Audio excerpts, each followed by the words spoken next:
in the wholesale alteration of crucial priorities. So be forewarned, ladies and gentlemen. Mr. Tom Horn and Mr. Steve Quayle tonight, both guests on the Hagmann and Hagmann Report. Tom's website is RaidersNewsUpdate.com. That's RaidersNewsUpdate.com. Folks, please take advantage of all of the generous offerings by Mr. Horn by Raiders News Update. I'm going to tell you, you can learn a whole lot. If you don't have Petrus Romanus, if you don't have Exoboticana, if you don't have many of his books, including books by Mark Flynn, David Flynn, I got to tell you, you got to get them. You just got to get them just to get the knowledge behind what is what we're going to be talking about. And also at RaidersNewsUpdate.com, some pretty significant entries in the top raids for today. I just want to let you know that. And also SteveQuayle.com, SteveQuayle.com for links to the most important stories, and of course the critical updates at the his alerts section. So you've got to check that every day. With that, welcome, Joe. I'm going to turn it over to you to bring the guests on and go forward. Great to be here. Yeah, we have a fantastic show for tonight. We have Steve from SteveQuayle.com and Tom Horn with us. Both gentlemen are live on air. I'm going to turn it over to you, Steve, and let you bring in the show. Well, I think, ladies and gentlemen, excuse my voice again. I'm getting over the crud, and thank you, everyone, for praying for me. I think tonight is one of those hallmark events because it seems like when the Lord opens up the Hagmann and Hagmann show to both Tom and I, it seems like it's almost a key that unlocks the coming events in real time. Today we had some major announcements, one of the biggest being that what I've been warning about and telling people about, and Tom and I will be discussing these types of events, we had the situation where now sonic levitation has been brought to the foreground. It's on my website, SteveQuayle.com. The ancients called it harmonic levitation. So when you see the stories on my website and Tom and I talking about the great megaliths and the great buildings, whether it's the pyramids or the Russian cities where the stones are just phenomenally, unbelievably huge, 5 and 10,000 tons, you can understand that the only way to offset gravity is that with electric torsion physics. And the ancients not only knew this, but they were taught it by their fallen angel fathers. So I don't know, Doug, if you and Joe and Tom saw that story, but it was a real-time story of what's happening, coupled with the story today that a man in Egypt who basically found a tunnel into the Great Pyramid, and instantly there were SWAT teams dispatched to him to keep him from revealing to the world what he found. So that's the background that Tom and I will be talking probably in the second hour. But first, Doug, if it's okay,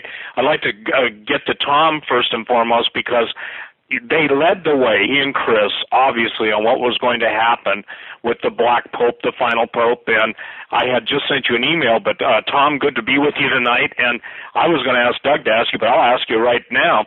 Given the acceleration of the one world religion push from the Pope and all the Vatican statements, where are we now from your perspective? Because, again, you were the first one to bring out that this gentleman would be the Pope, and all of the wars that some of us have warned about between traditional Catholics and the new Catholics are beginning to take place, and there truly is going to be blood on the altar, not just in the Catholic world, but in the evangelical world. So, Tom, if you would just take your liberty and, explain to your heart's content. Hey, thank you, Steve, and I'll get us started here, and then we can go wherever you guys want to go. And thanks, Doug and Joe, for having us back on the Hagmann and Hagmann Report. The last time Steve Quayle and I were on was, I forget, a couple of months ago at least. But I remember at the time, Steve, the next day you did, it's not Nielsen ratings anymore. I don't even know what they call it nowadays, but you went on to the web page where it shows the ratings, audience size ratings, which are actually more accurate now than the old Nielsen ratings. And you sent me the page that showed that the program that you and I did with Doug and Joe Hagmann was outpacing Fox News. It was outpacing Glenn Beck Radio. I mean, so people need to know that when we do these shows that the world is listening and the world is interested in this kind of material, so it's justified, right? that we update people, that we talk about it from our point of view, and that we share insights as we receive them. And I'm glad you mentioned the prophecy of the popes, because I'm still attuned to this. I believe that there was a phenomenon, actually, that started in 2012 with us today only kind of currently midway between something that might be coming in what I call Zenith 2016, right? Now, a lot of people, they associate the year 2012 with the end of the Mayan calendar, the long count calendar. Excuse me, Steve, I think I'm catching your cold over the phone. With the long count calendar. And so there for a while, you had everybody from Christians and New Agers to skeptics, historians. Everybody was enthralled until about 24 months ago.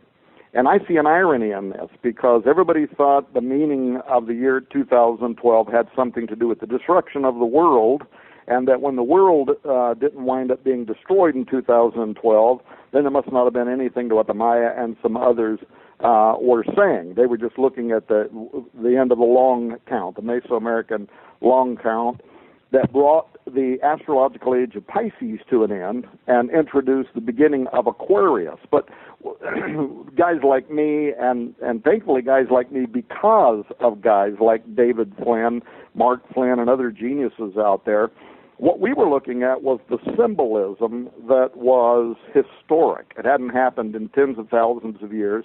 You had this equinox. You had the sun arising out of the mouth of the Ouroboros, the great serpent of the Milky Way, and that was the sun rising in Sagittarius, the centaur with a bow. Why would we care about that? Because that was the symbol for Nimrod coming out of the mouth of Leviathan, the sun god, rising to return to Earth, to become the Nimrod, to become the Osiris, to become the Apollo.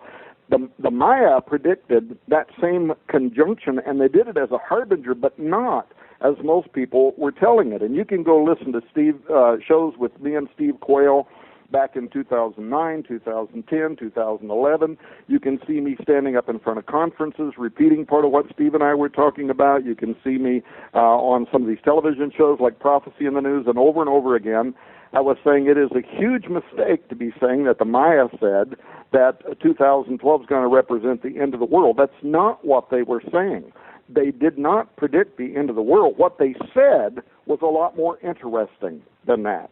They said that an era was coming to an end, and that it would give birth to a new and final era that would start, and that ultimately would see three things: the arrival on Earth of two great and powerful men that the world would be looking to. We'll talk more about that later tonight, probably. They also saw the arrival of a new form of humanity. So were they talking about transhumanism? I don't know. But then thirdly, they saw this as an era that would ultimately meet with the return of the gods. And here's the important thing. It wasn't just the Maya. And by the way, I don't subscribe to Mayan prophecies. I'm not a Maya. I don't put this on any par with the Bible. All of the work that I did in Petrus Romanus, Extra Vaticana, and the book Zenith 2016 was simply asking a question. Why did so many occult societies for thousands of years ago and hundreds of years ago predict that something was going to happen between the years 2012 and 2016, and redundantly, so many of them said the same exact things. Two great men are going to arrive on the earth, a new form of humanity, a new dawn of humanity, and thirdly, the gods are going to return on the earth. And when you understand that that's what they were saying, the Maya said that, the Hindu Kali Yuga calendar started during the 5th Mayan Great Cycle. It also predicted that these kind of global earth events would unfold on Earth following the year 2012. The Cherokee rattlesnake prophecies, remember, Steve, us talking about that? Those are called by academics, so they're called the Chickamauguan star constellation prophecies, but that was 200 years ago in the very early 1800s. The Cherokee tribe set their calendar to end in the year 2012, but they wrote some very important, their prophecies are translated in academic circles and say some very important things about the return of Quetzalcoatl between the years 2012 to 2016. And as a result of what they saw or thought, they thought their giant winged serpent god was going to return. They call him the giant rattlesnake, winged rattlesnake god. And they said it would happen during 2012 to 2016 when Jupiter, Venus, Orion, Pleiades, when those star systems awoke, which is just, if you know anything about occultism and occultic circles, is astonishing because it's exactly the same star systems that so many of the Gnostics wrote about throughout history, that's encoded within the prophecies on the Great Seal of the United States and all of that. Then you had the prophecy of the Zohar 600 years ago. Orthodox Jewish priests writing in the Zohar, in the section in the Zohar called Signs Heralding Mashiach, Volume 3, Section 34. And what did they say? They say in the year 5773, that's the year 2012 to 2013, the Messiah will arrive on earth, but he won't be known yet. He will slowly begin making himself known to the nations around the world, and that he would be revealed potentially between 2012 and 2016. So there's a big list, by the way. If people want to get my book, and I'll actually just give it to them, and I'll talk about later how they can just get it for free. But if they want to get the book Zenith 2016, there's a whole list in there. I go through the 800-year-old prophecies of Rabbi Judah ben Samuel, who also predicted that the Messiah would appear on earth sometime around the year 2016.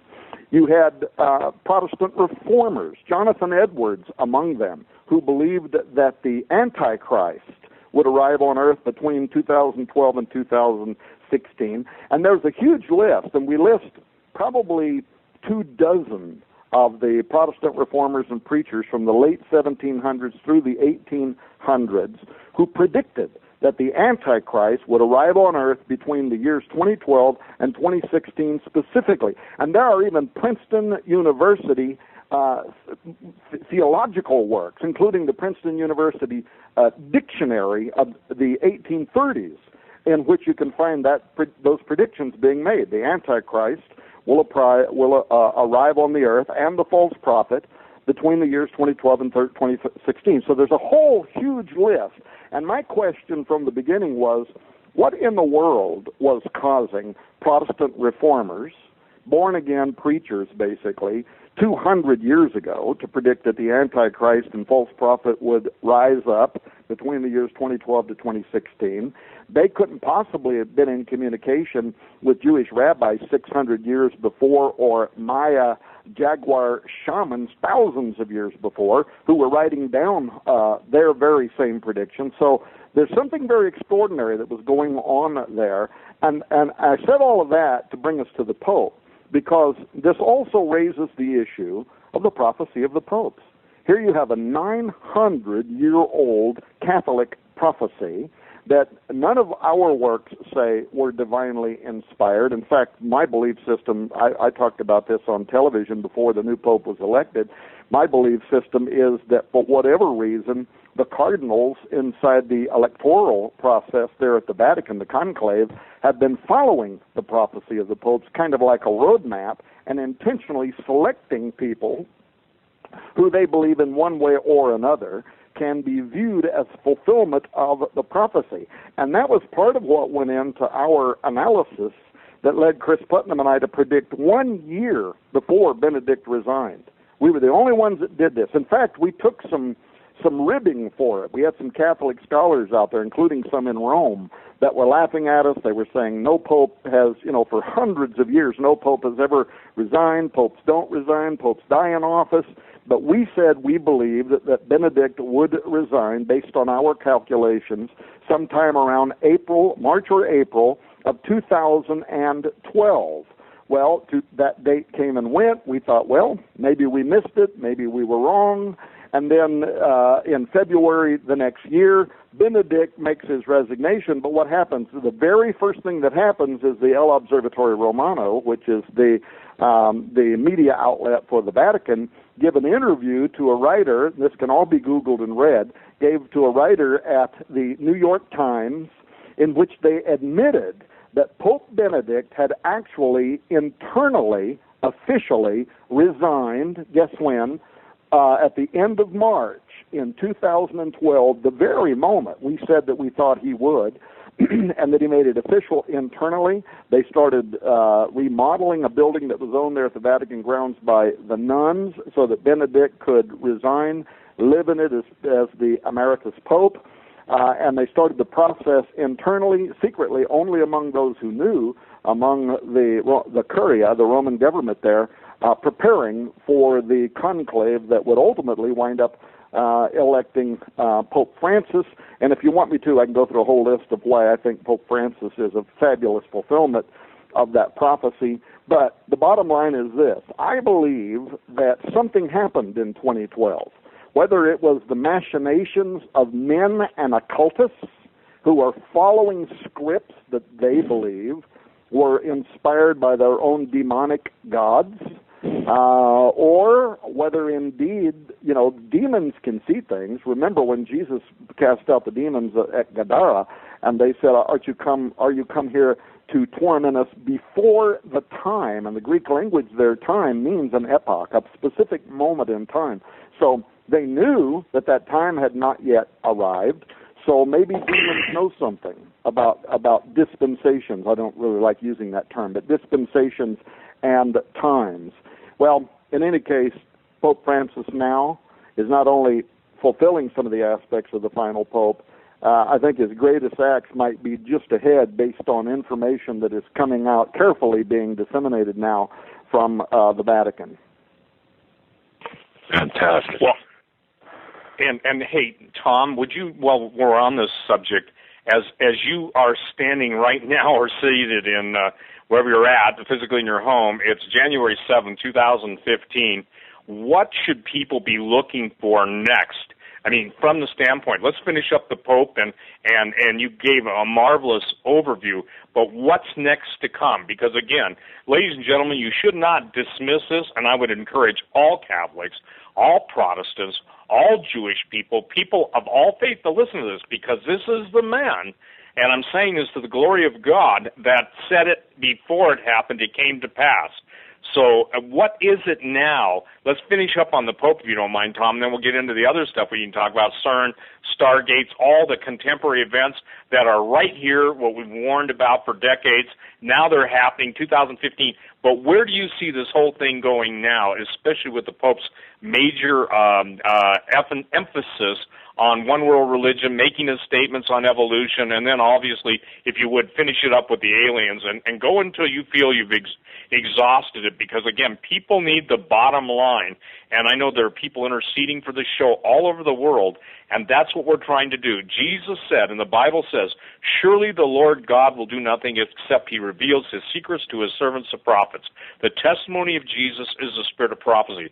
Tom Horn doesn't claim to be a prophet, neither do I, but we're watchmen, we're authors, we're investigators, we're researchers, and we are those men who have dedicated our lives to bringing forth the things that God has revealed. And thank the Lord that we're both doing the best job we can at being faithful to the calling. So go ahead, and Tom, and take it into that next round, because we'll get through with that. Then we can go on to the other stuff. All right, and by the way, Steve, you're correct. I don't claim to be a prophet. Chris Putnam never claimed it to be a prophet. There was a lot of analysis, a lot of work. If you read the book Petrus Romanus, you get that there was a tremendous amount of research, but we also uncovered some books that were supposedly unrecoverable. They're only referred to in history, but they were lost to history when some big library burnt down somewhere. We tracked some of those down. We republished them. We put them on a disc. In fact, we put a huge library of these books on a disc that I can also give away to people for free, that have some of the books that we turned up that was supposed to be lost to history. For instance, while we're not prophets, there was a French Jesuit by the name of René Thibault, and 60 years ago he wrote a book called The Mysterious Prophecy of the Popes. He wrote it in French. We found it. We translated it into English. You know what he said? He said that the final pope, he said, this prophecy, he said, will come to its culmination in April of 2012, exactly the same time period that we had figured that Benedict would step down, paving the way for the arrival of the final pope. And he was a Jesuit educator. He taught in a university in Belgium, and we had to wonder, again, does this guy, being in the position he was in, did he know something about how the Vatican has been following this prophecy? There was a major website, a major news site, the RT, I forget what their expanded name is, but they just go by RT online. They're a major international news source. They wrote an article here just a couple of weeks ago in which they said they're becoming convinced that the Vatican is using the prophecy of the popes as a playbook, that they believe in it more than they are admitting. And then this week, some of the blog sites out there were on fire, and excuse me that I can't remember the name of the priesthood. The Vatican immediately started referring to them as renegades, but there's a whole segment of priests out there right now that just 2 weeks ago said they believe that Pope Francis is the fulfillment of the prophecy of the popes, that he is Petrus Romanus and will become the false prophet. And a bunch of the blog sites just lit up, and everybody was referring to it. And you can go and Google that, and you can look up those blog sites, because I can't remember the name of the sect that was saying that. But I would say that some of the Catholics out there that believe in the prophecy of the popes, why did Pope Francis, why did he name himself after an Italian Roman friar whose original name was Giovanni, and he changed it to Francesco di Pietro, or de Bernardone, which means Peter the Roman. Why would you name yourself? Why would you pick as a namesake somebody whose name was literally the last line in the prophecy of the popes? But what's more important, and then I'll get back onto today's news, Steve and Doug and Joe, is that by naming himself after Francis of Assisi, he named himself after a man who prophesied about the final pope. And his prophecies can be found online, and you can read them.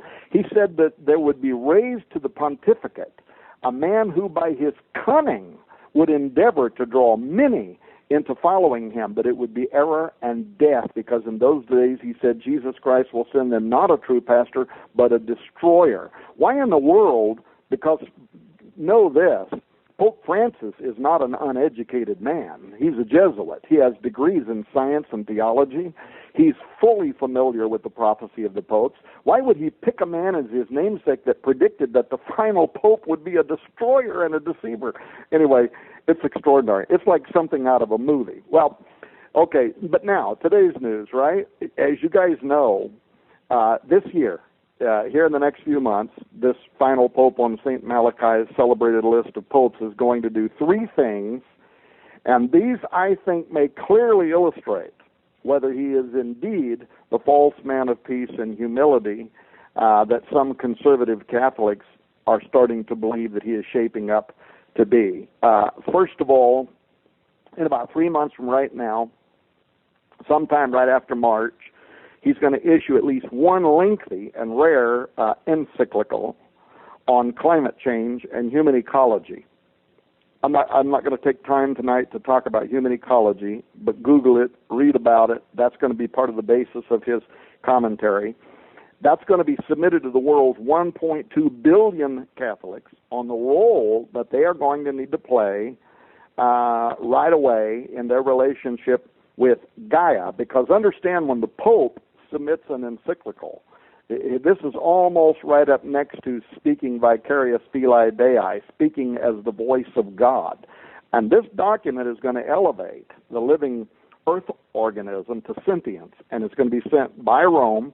Every bishop and priest on earth is going to receive it, and then they have the responsibility for distributing it to their parishioners, and they are to tell them that it is a moral imperative. Again, these are loaded words, powerful words. If you know anything about Catholicism and how you either will or won't escape purgatory to make it into heaven, if the Pope tells you it is a moral imperative that you support this, that's the next thing to holding a loaded gun to your head. And so it's a revelation that comes from God. Secondly, he's going to call together a summit of all of the world's main religions. So now not just Catholics, but all of the world's major religions. It's not going to include Steve Quayle and Tom Horn. We're not going to get an invitation, I guarantee you, but a lot of evangelicals are, and they're going to announce the need for obeisance to Gaia too, not just by Catholics, but by all of the world's main religions. And you guys know that a lot of non-Catholic world leaders are heralding this position and this Pope as a person whose time has come, right? I mean, Pope Francis is literally being called the Prince of Peace. Just Google that, Pope Francis, the Prince of Peace. It's all over the place. He's the Holy Father of all religions, a lot of evangelical publications are saying. And they believe that him and this message, this human ecology message on environmentalism, is an idea whose time has come, and that the Protestant Reformation is effectively over. You can read that on evangelical websites. It's over. The Reformation is finished. It's time for the greatest names and organizations and denominations in evangelical Christianity to accept that this Pope is the spiritual leader of the world. I almost got off track because the third thing that he's going to do is he's going to begin combining the religious authority of the church with the political authority of the United Nations. And that's going to start with an address to the UN General Assembly this coming year, 2005. And guys, I believe that by the Pope visiting the United States this year, as well as speaking to the United Nations in that capacity, it could be one of the most fantastic fulfillments of end times prophecy. It's almost like a page torn out of a novel, if you will, about the end times. There's one other thing that was on my mind while I was waiting for this show to come on, and then I'll take a break here and let somebody else say something.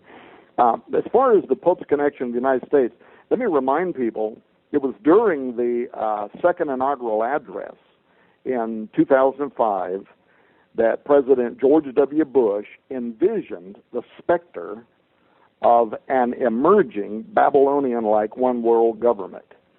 And you can go and you can listen to his inaugural speech in which he says, when our founders declared a new order of the ages, a new world order, the Novus Ordo Seclorum, they were acting on an ancient hope that is meant to be fulfilled. And you might recall it was that kind of occultic reference that caused Barry Goldwater to stay awake at night, right? Guys like him. Guys like him, guys today, guys like Tom Horn feared what this Pope and this U.S. President currently and what the United Nations are about to do here in the next few months. The union of politics and religion as a catalyst for global government. And all of the language, and you're going to see it in the encyclical that he's writing, has to go to government, to globalism, to global government. Goldwater, who I talked about, if you recall, he wrote in his works that there was an effort, behind-the-scenes groups, he said, including international bankers, that they had a carefully designed plan to bring about a new world order. And he said it was going to happen through the consolidating of the four centers of power. Remember this? Political, monetary, intellectual, and ecclesiastical. And he said that as the managers and creators of this prophetic system, the power elite, as they set it up, he said they're going to rule the future of mankind. In fact, Goldwater was so concerned with the consolidation of government policy and religious creed that in the 80s, you might recall, he took the unique position of actually warning political leaders from the floor of the United States Senate that he would fight them every step of the way because he was afraid they were going to try to dictate their religious ideas to all Americans and then to all the world in the name of conservatism, but also he believed that they were going to use the whole environmental issue, the greening issue, and that the influence of the religious right, at that time especially the Republican Party, which is having a revival of dominionism now, was so bothersome to him because of his libertarian views that he believed that the end was almost nigh. And I've said for many years that I believe that theologians should have been the one, not Goldwater. Theologians should have been the one arguing against the combining of religious faith with politics as a legislative system of government, which Pope Francis is now poised to do this year, and man, is it catching steam. And I'm telling you right now, I believe that it harkens the formula upon which the Bible said the Antichrist would come to power. You cannot read the book of Revelation chapter 13 especially and not see the political figure of the Antichrist and political earthly authority deriving ultranational dominance from the world's religious faithful through the influence of an ecclesiastical leader that it calls the false prophet. But it is an apostate, harlot system. Jesus and his disciples that turned the world upside down. The Apostle Paul, they knew where the true power of God comes from, and they said it was through the preaching of the gospel of Jesus Christ. They never imagined the goal of changing the world through supplanting secular government with an authoritarian theocratic type combination. Jesus made it clear that his followers weren't even to fight earthly authorities because his kingdom was not of this world, he said.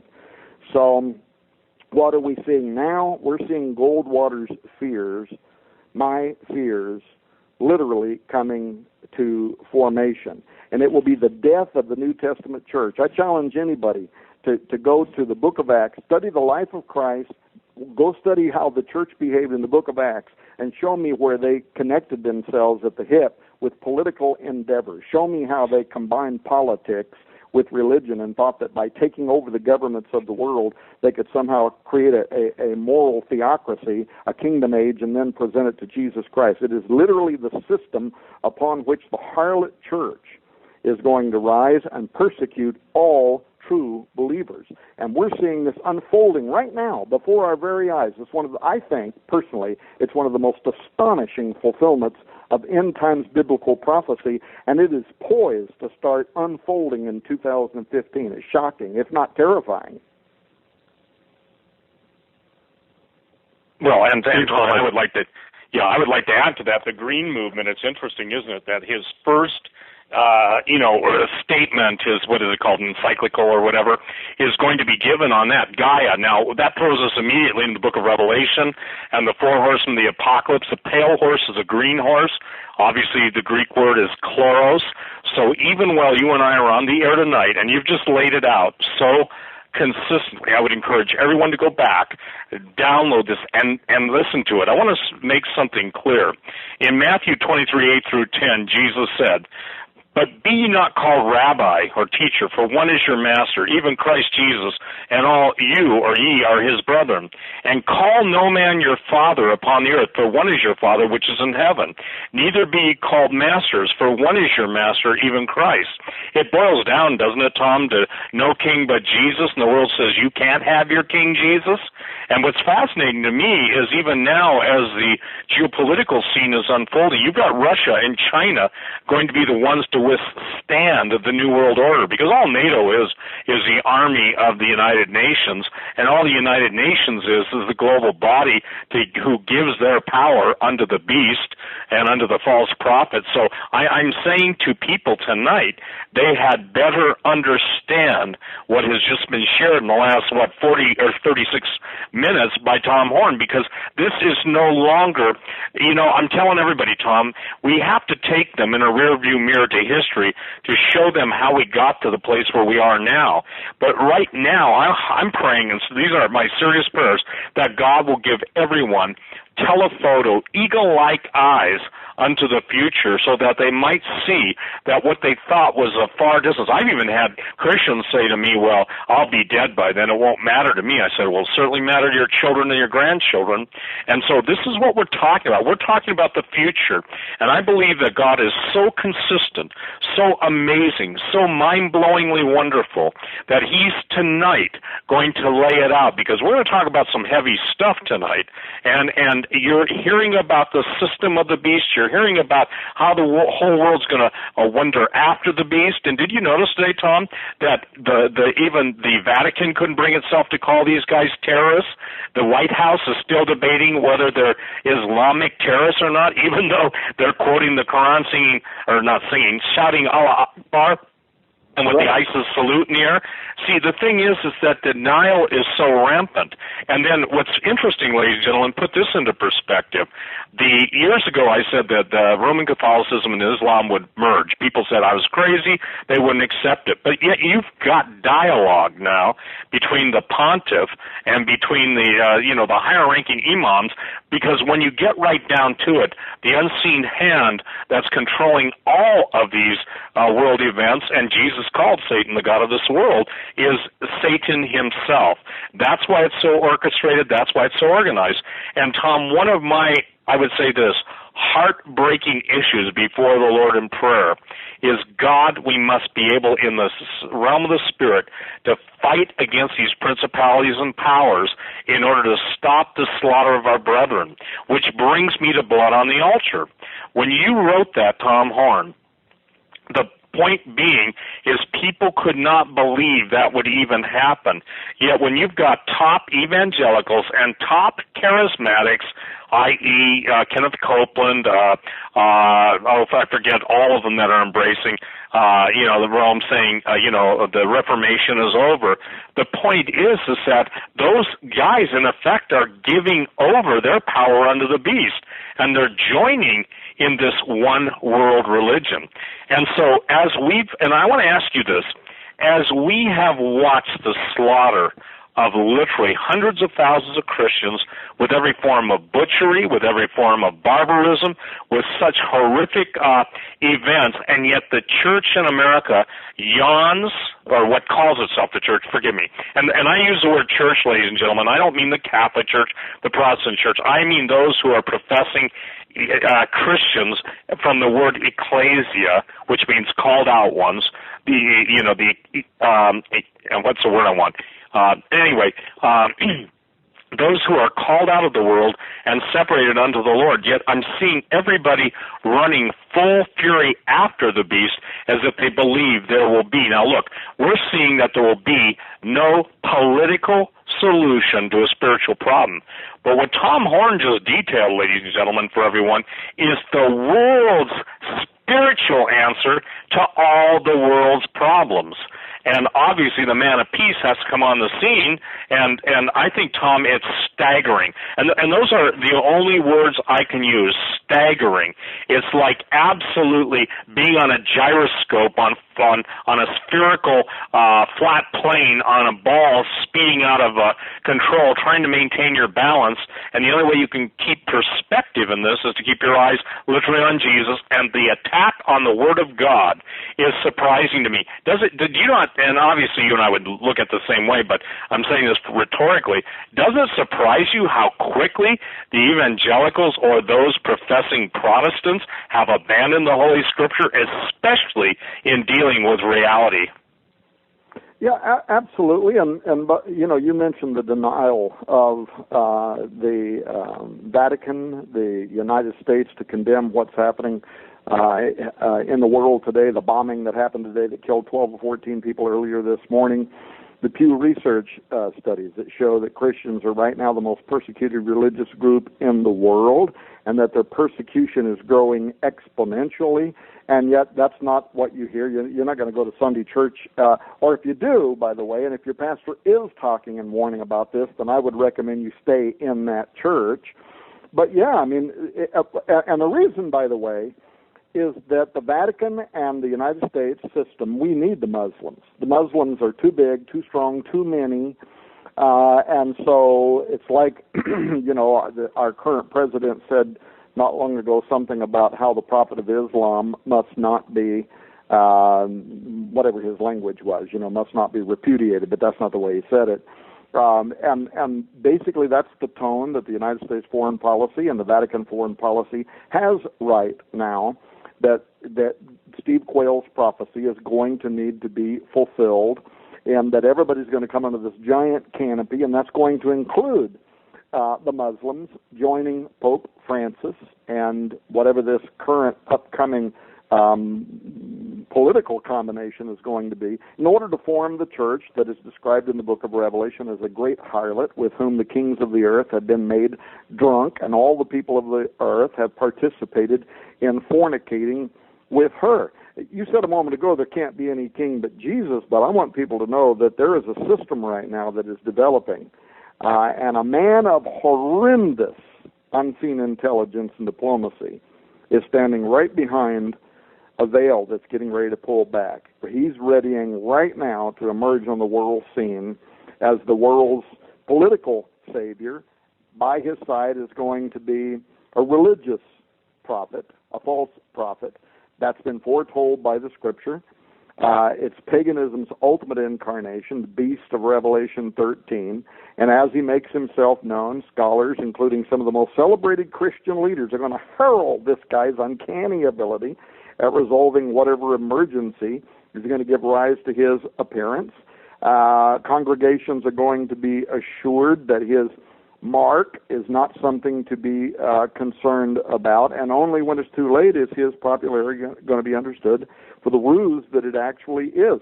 We're seeing this happening right now. The Pope speaking to the United Nations in an official capacity. Look, I don't think I want to get bogged down in this, and I think here in a few minutes we're going to go to the first break, but let me just say this.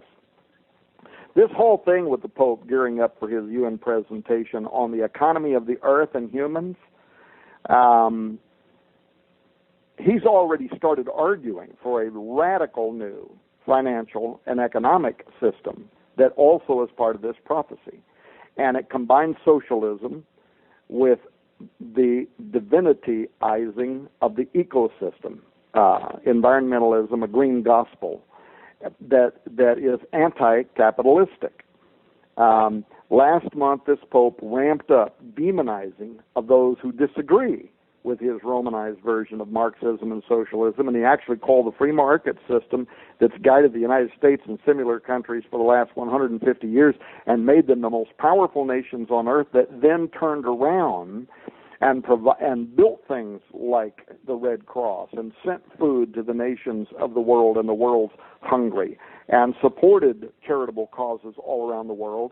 He said that it is an economic system centered on the god of money, and he said the dynamics of an economy like that, the finances, are lacking in ethics. So, bottom line is, if you believe in free market capitalism, then according to this Pope, you're possessed by the demons of mammon.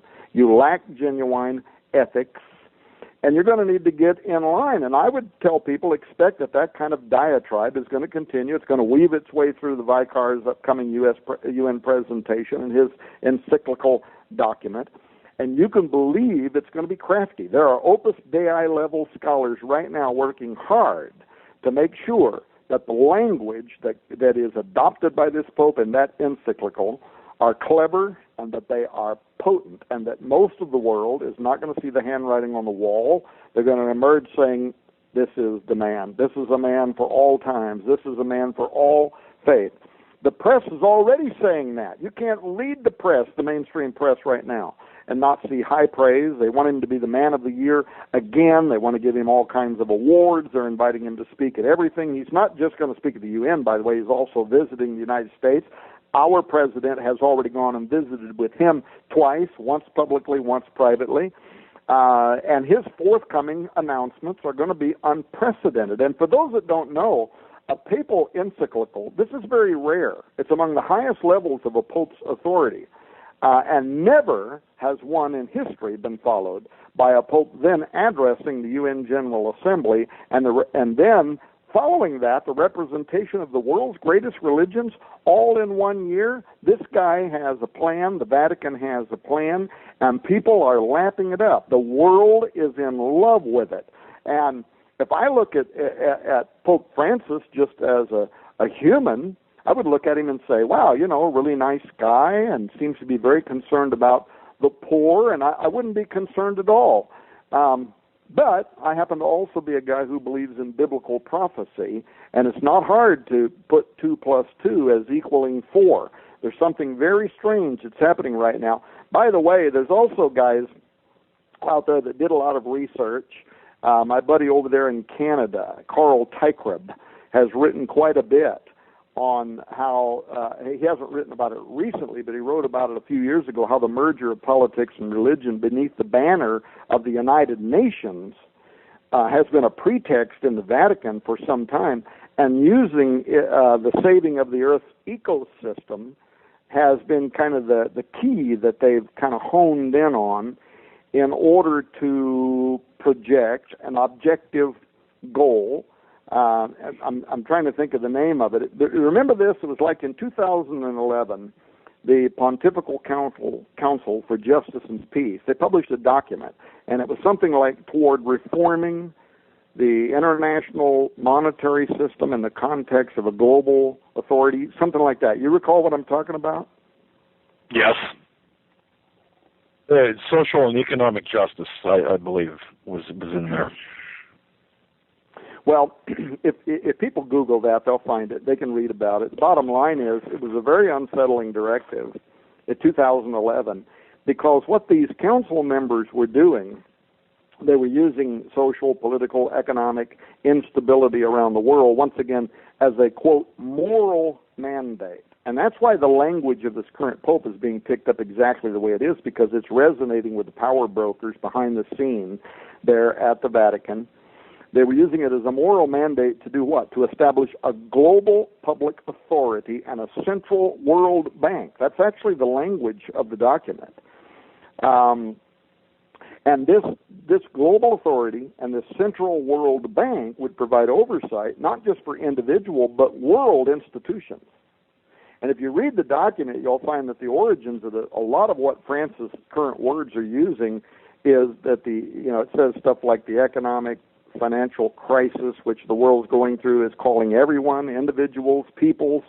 They have to examine in depth the principles, the cultural, moral values, blah, blah, blah. Bottom line is, it is to give teeth.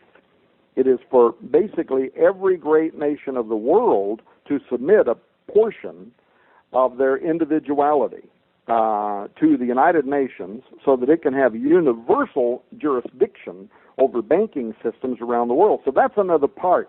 And we could do a whole show on that if you want to at some point, but that's another whole part of this Pope going and speaking before the United Nations, that this has been literally in their framework just before, 1 year before Gloria Olive, as the prophecy of the popes called him, Cardinal Ratzinger, Pope Benedict, 1 year before he resigned, that document was published. He resigned, so we got to wait now for the new guy to get in here so he can fulfill this emerging requirement for a body that's going to carry out the functions of a kind of central world bank and that's going to regulate the flow and system of monetary exchanges, similar to national central banks, except this is going to be a global authority with real teeth. And Carl Teichrob, if he's out there listening somewhere, he ought to write a follow-up to one of his magazine articles on that subject matter because it was astonishing. And then one final thing I'd say before we go to a break, recall how in the 90s Malachi Martin warned that there was a plan by political authorities, transnational bankers, and that the Vatican was secretly being devised to establish a world government, a global economic system. And then a decade or so after his disclosure, you had the G8 summit in Italy that came together, and there was the Holy Father, right? Meeting on the eve of the G8 summit with President Barack Obama, Pope Benedict. And he, too, writing an encyclical called Caritas in Verite, go and study that proposes exactly what Father Martin had alleged was coming, where in one section of that document, the Pope drops this ideological bombshell saying that a world authority is needed to manage the economy and to bring about timely disarmament and to assure food security and peace. So, again, loaded statements. It's the reference to a political world authority, but it's a very clear signal that Rome foresaw the arrival of this Jesuit, Petrus Romanus, and was helping prepare the way for what he now is going to do in the form of a global authority that will have power and enforcement, real teeth. I keep using that term, real teeth, because that's the way it's phrased in Caritas in Verite, that talks about the need for a global monetary system that will be controlled by the United Nations and that it will work in tandem with the Vatican, giving it its moral guidance, and countries like the United States that will give it its political enforcement. Yeah, Steve, if I can jump in here just for a second.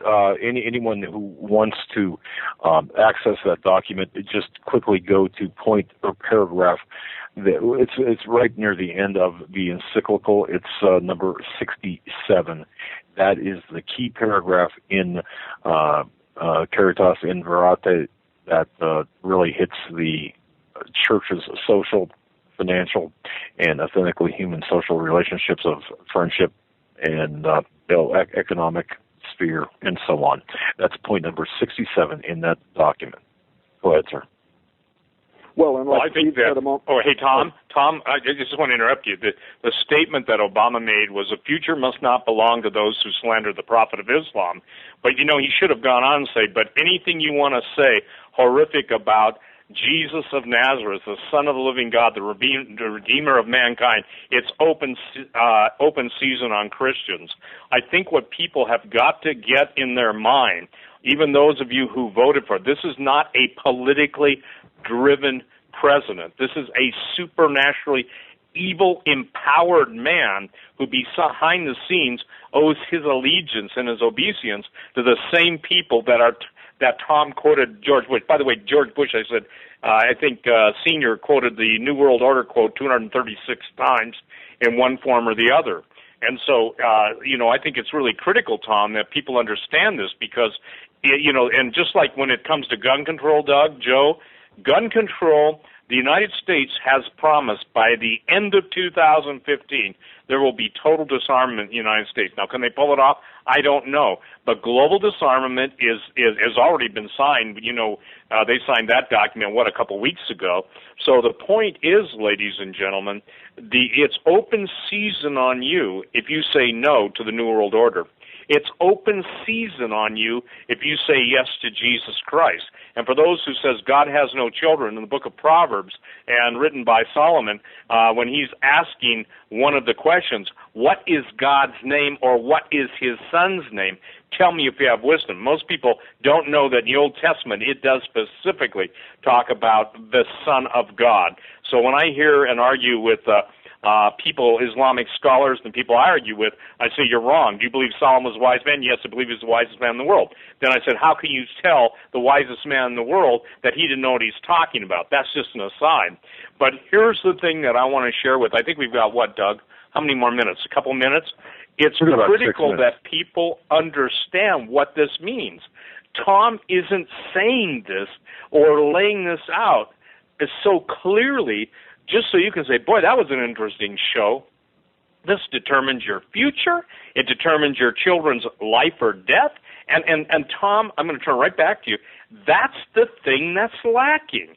This is my chief, I guess you'd say, heartbreak before the living God, that there seems to be no practical or tactical application of what you and I are warning about. Because look, if I tell everybody the giants are coming, and I take them to, and I will after the second hour, and we talk about this, that the portals are opening, the stargates are opening, and the giants are coming, and Popocatépetl, I'm probably pronouncing that wrong, or Popocatépetl in Mexico City just last week or 2 weeks ago, they got guys seeing giants on the top of the mountain, and these guys were saying these giants are covering an area in 10 minutes that they'd take 3 hours to cover.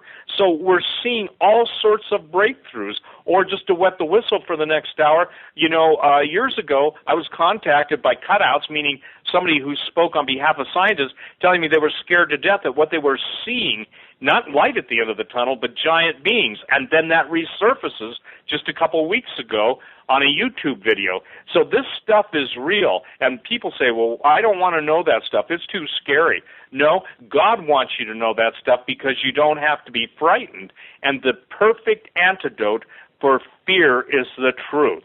The perfect antidote for discomfort is the Word of God telling us in Him, Jesus, we live and move and have our being. I remind everyone of that because the point is that you're going to hear stuff tonight, and just as Tom and Chris told you what was coming, with this Pope, and the whole world snickered. Just as Tom and I and others have been sounding the alarm about the aliens are God, they've created us, they're coming back, just as they've announced 2 new worlds, exoplanets, that can support life. They have to build the case for exoplanets that can support life as we know it, so they can say, those are the guys that created us. Tom has laid out in former shows that we've done together the Vatican's position on who's coming back to Earth, Lucifer Telescope, Mount Graham, all the Indian, and he just ran through a list of them, the litany, the rattlesnake prophecy. All this stuff is coming to an explosive, conclusive period.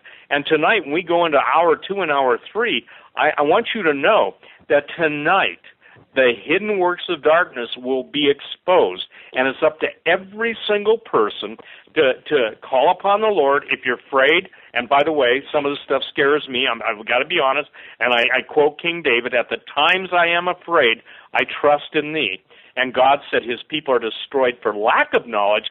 Therefore, with the knowledge that the Lord is imparting through the Holy Spirit, and by us sharing tonight, you're going to be saved from it. If the opposite of destruction is deliverance, then it's a time to be delivered. And I get a kick, Tom, out of people who are out there, talking all about deliverance and stuff. I talked to Pastor John Kyle in Billings on the phone, I think, yesterday, and he knows his stuff. If there's any pastor in America that knows how it all comes together and fits, it's John Kyle. And we're going to talk about tonight all of the spiritual attacks on God's people, and you'd swear that the people, and I'm sorry, you wouldn't swear, you declare freely, that's not a good choice of words on my part, we're not to swear by heaven or earth, but you declare freely that you'd think we're living in the Middle Ages with the experiences of God's people and the terrors that are coming by night. So tonight we have to cover a whole lot of ground, but the purpose is to impart the truth. So when you see these absolute fulfillments of biblical prophecy coming together with the political, socio-economic statements that the most powerful people in the world, you'll know where we're at in time. You'll know where we're at in space. And again, Tom, it's like the words of Jesus. I'm praying tonight that Jesus said, if I've told you earthly things and you believe me not, how can I tell you heavenly things? Yet throughout the globe now, it's like everything that's been veiled. Not only was a veil rent in the temple when Jesus was crucified on the cross, but also, guess what? The veil is being torn asunder, so much that has been veiled, and I use that word in the definition of hidden, kept from us. The gates of hell no longer will be subject to, well, I don't really believe those things. I got news for you. You don't have to believe them because the atomic physicists are telling you something's going to happen. All right, with that, we'll go to the top of the hour break. On the other side, we'll get into the spiritual massacre that has been occurring and is going to continue to ramp up as we are in a time unlike any other time in history. You're listening to the Hagmann and Hagmann Report on this Wednesday, January 7th, 2015. Tom Horn and Steve Quayle are our guests. We will be right back after a quick word.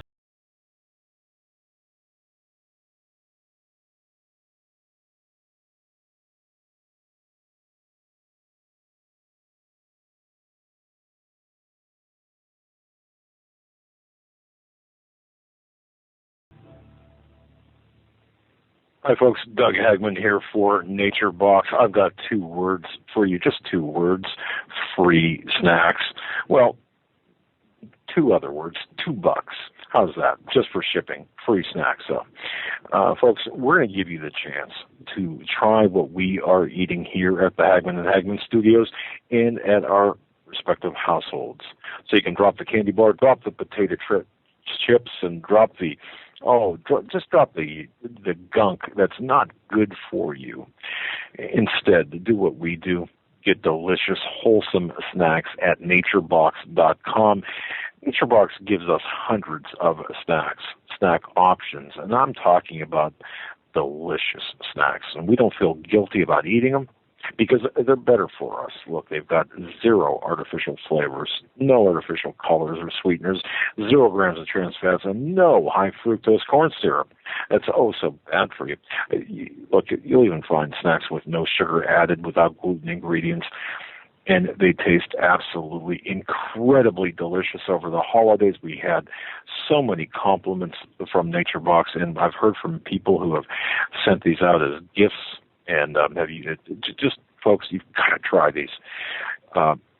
When you're in the afternoon slump, when you're irritable, you're tired, you're hungry, what we do, grab something from your box of snacks. Grab something like the cranberry medley or the pineapple rings, or if you're looking for something crunchy, dark cocoa almonds, anything. They're so good and so much better for you than other snack options out there. Now, we want to give you the chance to try Nature Box for free with a trial box featuring 5 of their most popular snacks. You heard me correctly. This is free to you, from them to you, from us to you. So to start your free trial right now, go to naturebox.com/CFP radio. That's naturebox.com/CFP radio. Or go to HagmannandHagmann.com on the bottom section there. Find the Nature Box icon. Click on that. That'll take you to our special world at Nature Box. You'll see it up there. It'll say hello to you. Not audibly, but you'll see hello Hagmann and Hagmann listeners. So naturebox.com/CFP radio or HagmannandHagmann.com, direct to your door. Fantastic, folks. Do it tonight. You better wake up fast and listen to this, America. The Obama campaign has launched attack squads disguised as truth teams dedicated to intimidating and silencing all political dissent carried over the internet that criticizes the Marxist Obama. Truth squads specifically focused on covering up Obama's endless trail of lies, corruption, and subversion, and using the Gestapo power of our own government to police and censor the internet and shut down websites that dare to carry the real truth about Obama's Marxist coup. Remember the names of these Gestapo-style agencies that work right there in your neighborhood: KeepingHisWord.com, KeepingGOPHonest.com, and AttackWatch.com. KGB, SS, and Gestapo-style police-state gangster organizations that work to silence the important voices of patriot dissent, some of which have already been shut down by Obama's orders. Adolf Hitler would have been proud. We're the 21st century Tea Party patriots.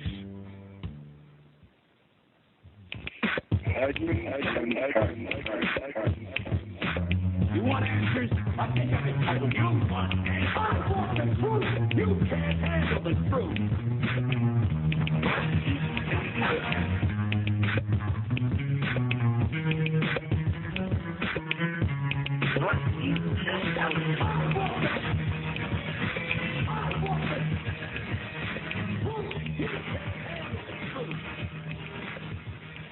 Welcome back, ladies and gentlemen, to a very special edition of the Hagmann and Hagmann Report. This is a live broadcast. It is the 7th day of January 2015, unless, well, at least in our part of the world, want to say hello to Lars in Sydney, Australia, listening live.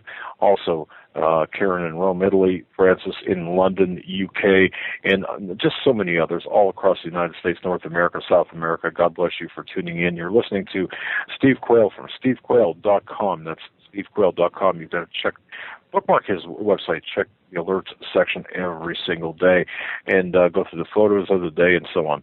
And, of course, Steve's written so many great books, more to come. Also, Tom Horn, RaidersNewsUpdate.com. That's RaidersNewsUpdate.com.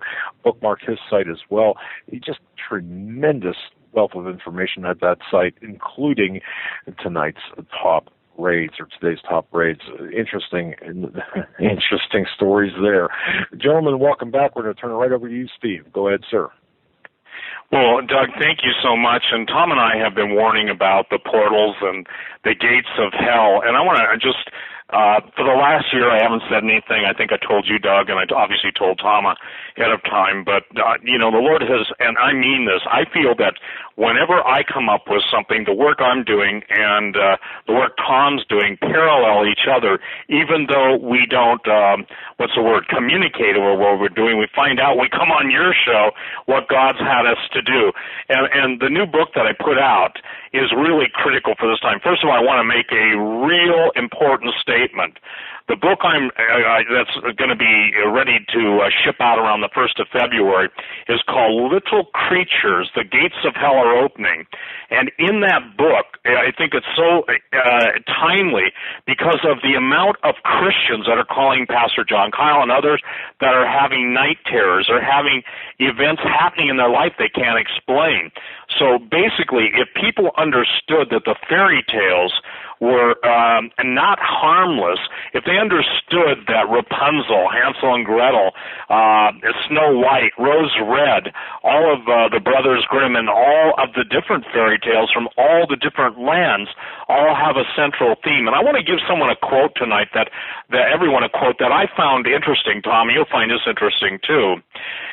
According to Alexander Carmichael, who was a pastor in the early 1800s in Scotland, in supposedly having a conversation with one of these, and when I say we people, I'm not talking about again dwarfs, little people. I'm talking about creatures that have passed into our common vernacular, whether they're fairies, gnomes, brownies, sprites, the sea, the S-H-E-E, the she, which is spelled S-I-D-H-E. All of these things have a common root, and here it is from one of their own mouths. God be between me and every fairy, every ill wish, and every druidry. Today is Thursday on sea and land. Not of the seed of Abraham are we, nor is Abraham our father, but of the seed of the proud angel, driven forth from heaven. Now, I want to ask a few questions, and then I want to just get into this, Tom, and we'll go back and forth, if you don't mind, because it's important. You cannot deal with giants and Native American legends or Australian Aboriginal legends, the Manhuni in Hawaii. You can't deal with Java. There is no place from the frozen north of Scandinavia to the Patagonia southernmost part of the habitable southern hemisphere where they don't have stories that coincide. Now, why is this important? And this is really critical. It's important because this is what people are seeing now. This is what they're dealing with now. And here are some of the questions. Why are some human beings being seduced today by evil spirits masquerading as various little creatures? And why is there a diabolical attempt to genetically engineer chimera-like hybrids, part human and part animal, possessed by evil spirits? Why are more Hollywood stars embracing the Middle Ages sexual experience with incubus and succubus demonic entities? Where did the term Lilith the Night Hag come from, and what is the origin of the term man-eater as it relates to the terror by night that Psalm 91 refers to? How are the dragons and giants universally found in fairy tales linked to biblical creatures as well as supernatural monsters that seem to be reappearing around the world? Why are these monsters reappearing now after a long period of inactivity? What is the true nature of little creatures, and why do they come in various shapes and sizes? Now, what did Jesus mean when referring to the gates of hell, and how is this pertinent to us today? And how can we fight and overcome the evil coming through the gates of hell? One only has to counsel people or read my emails in a given week, and I'd always protect the people, but I think I'm going to start posting them to show Tom, Doug, and Joe that real Christians who love Jesus are having these events happen in their life, and they have to learn to take their authority. Remarkably, there's not one person that I've heard from that even being terrorized by these things after having, whether it's deliverance or using the name of Jesus, these events stop. But Little Creatures is on the front of my website, and it doesn't come out until February 1st, and I'm giving a 25% discount, and there's instructions there. It's not on my shopping cart because it's a pain to get it up there, and my shopping cart won't take it until it's in stock, blah, blah, blah. So you can get it ahead of pre-publication, save 25% by sending a check, and all the instructions are there. But Tom, going back to our time together on the radio, what's interesting to me, more so than ever now, is the fact that when the gospel was the predominant belief system in the world, it's like God in his mercy chained up or held back all the forces of darkness so the gospel could go forth and be preached to all the creatures under heaven. Now that Jesus has been so maligned. You said they hated me without a cause. The idea that is so now pronounced before us, or manifesting before us, a better way to say that. Come on, Steve, you know how to say it better than that. The point being is people are having encounters, whether it's aliens, whether it's the sexual experiences. And by the way, again, Little Creatures is not for kids. I would tell you all up front, this is not for kids, because I deal with the reality of how the ancients looked at this, whether I'm dealing with the jinn, whether I'm dealing with spirit lights, weird science, all that stuff. And trust me, when I say it's evil, we're talking about evil. Now, Jesus said, you know, he gives us power to tread on serpents and scorpions and over all the power of the enemy. But what I think is important is now is the time that God in his mercy wants to identify the root of evil so that as people can understand that in spiritual warfare you've got to deal with the roots, and you have to basically supernaturally take dominion over those roots, just like the fig tree. You can see the fig tree at one point when Jesus cursed it, it didn't look like anything happened. When the disciples passed by the second time, it had dried up from the roots. The only way to deal with the fruit of evil is to identify the root of evil. And as I said at the beginning of the show, Tom and I have been warning, there's something to be said when Sheba, the destroyer of worlds, is the symbolic mascot of CERN. CERN being the relative heavy, collider in Switzerland. The point being is that they are having supernatural experiences, and people think I'm just making this stuff up. I was contacted by a multi-star general 2 years ago when it went down, and 4 stars, and he was talking about just how at times they, meaning the good guys, were stopping the bad guys from opening up the portal. And it was blamed on a sandwich, but take this for what it's worth and ask the Lord about it. If stargates are real, and I believe they are, Tom Horn believes they are, and let's even say there are people that know how to utilize them at this point, then you've got to understand that there was a time period where I believe God gave this country, the United States, time to repent. As I speak to all the intercessors I know, and I know plenty around the world, I know them in South Africa, some of them, I don't know them all, in Australia, in Asia, they are saying the same thing. God is saying the United States has passed into judgment. Now I'm speaking for myself here, and what I believe the intercessors will say, pray for the people of God to be able to stand in the evil day. What Tom Horn has just laid out for you before we go into Stargates, and I'm turning it right over to you, Tom, now, is the fact that this is what's going on in the earthly realm. We have talked at length about what's going to go on in the heavenly realm, and that's my next question to you, Tom Horn. Given the Vatican's now, obviously, the whole, the aliens are brothers, they can be baptized, how do you see that playing out how do you see it playing out concurrently with the one world religion, the one world economic system, and basically the purging by martyrdom and slaughter of the Christians? Yeah, those are all very important questions, and I'll try to deal with each one of them point by point if we can, including what's going on at Mount Graham, how does that connect with what the Pope is doing now? But you said some really important stuff just now, Steve, and you said, people don't, might not take your word for it concerning Stargates and that sort of thing. What they need to know is that CERN themselves, their own physicists, are saying that they're using the Large Hadron Collider, that they've been using it and they intend to use it for one specific purpose, and that is to find other dimensions and to open a gateway, a doorway to those dimensions. So we'll talk about that in a moment and actually make even quotes of what their own scientists are saying right now. Some years ago, you and I did like a 6-hour series, and it's been like one of the, I can't even remember the name of it now. I think it might be The Return, it might be, I forget what it's called. It's an audio set. And people at Survivor Mall tell me it's perennially one of the best-selling sets they have over there. But that whole 6 hours was when CERN was first set up. And you and I were out there doing radio, and we said we think this thing is something like a Stargate. We think they're going to use this for trying to find other dimensions and opening other dimensions.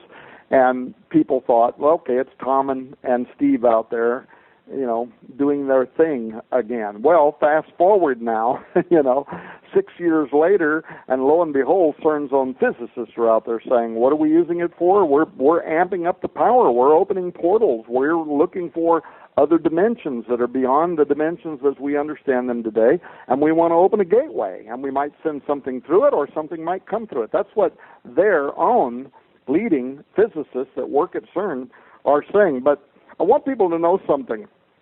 When you open those gateways, things do come through them, and that's what Steve Quayle's new book is all about, that there are not just giants, but there are all kinds of cryptid beings that have been recorded from the beginning of history and forward. And your new research is absolutely timely. It's astonishing. And Steve will tell you that I've been emailing him, and I've been saying, you have got to be one of the first guys, if not the first guy, on Skywatch Television, which I've poured all my investments into. We're going to be launching it here probably in the next 2 to 3 weeks. We just launched the Facebook page. We'll have the new website up soon. I want one of the very first televised programs to be with my old buddy Steve Quayle. We want to bring you on. We're going to have your new book. And what's the name of your book, Steve? Right now, it's Little Creatures, The Gates of Hell Are Opening, Fact, Not Fiction. So we want to have Steve come on. It'll be me, Steve Quayle, Gary Stearman, and I want to do at least 2 programs, if not a dozen programs, so as many as we can churn out while you are in our studio. And those are going to be some of the very first programs we're putting out there, because I know, Steve, that just like you and I talked about this stuff 6 years ago, and people thought we might be stretching the facts, and now they're realizing that we were actually talking about this stuff before CERN was even admitting what was going on over there. We're going to do some more programming that's going to be just as provocative, but also as prophetic. Did you see yesterday? I think it was yesterday. Yeah. And this had to do with the Arizona Department of Transportation publishing this image that their street cam, road cam, whatever, these interstate cameras that they put up to watch for ice and snowstorms and whatever. There was a whole pack of what appeared to be a group of very large, mysterious animals. And the Highway Department in Arizona, the Department of Transportation, put it up on their website. Did you see that? Yes, I did. And it does seem to show something really sinister. I might have Donna put this on the front of Raiders News Update tomorrow, since we're talking about it, so people know what I'm talking about. Something very mysterious there. Looks like a whole herd of really large ape-like beings that are... Yeah, look, Tom, it looked like a family of Bigfoot. And what's interesting, that image was identical to a woman that called me, that Pastor John Kyle literally ministered to, who was terrified out of her life in Red Lodge, Montana, whose little girl was 4 years old. She was the great-granddaughter of an Indian, I think a Blackfoot medicine man, and a family of Sasquatch was showing up, and absolutely it terrified the mother so much, and I believe she listens to the show tonight, and the little girl was literally being able to communicate. Now, saying that, when I saw that Arizona highway image, the first thing that I thought of 23 years being on talk radio is the majority of sightings coming from Alaska, from the most remote parts of the earth, even Australia, even in the Himalayas. There are always seemingly more reports come to me, Tom, of families of Squatch, meaning, Sasquatch, families, meaning 2, a male, female, and 1 or 2 offspring. That's the first thing that I saw first thing I thought when I saw what you're just referring to. Yeah, well, and there was, the image, like I say, I'll have Donna. I'll just go ahead and have Donna put it up on the front of Raiders News Update tomorrow so that people can see what we're talking about. But there had to be 8, 10, 12, 14, something like that. It's a very large group. And if you compare them to the trees that are beside them, and you can get kind of a perspective because you can see the highway and you know how wide the highway is, so you can get a kind of a mathematical equation. These things all look to be somewhere between 7 to 9 feet tall. They look like they're walking out of the forest. But here's what makes this interesting to me. is that the Department of Transportation on their own Facebook wrote, and I'm quoting this now, quote, "We might have spotted a family of Sasquatches on SR 260 near Heber this afternoon," end quote. So here you have a highway patrolman, and this is what he's writing on their own Facebook.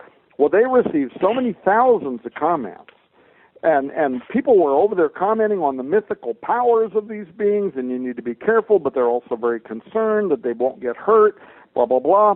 So many comments that then the Arizona Highway Patrol, they backed off and started saying they were just kidding.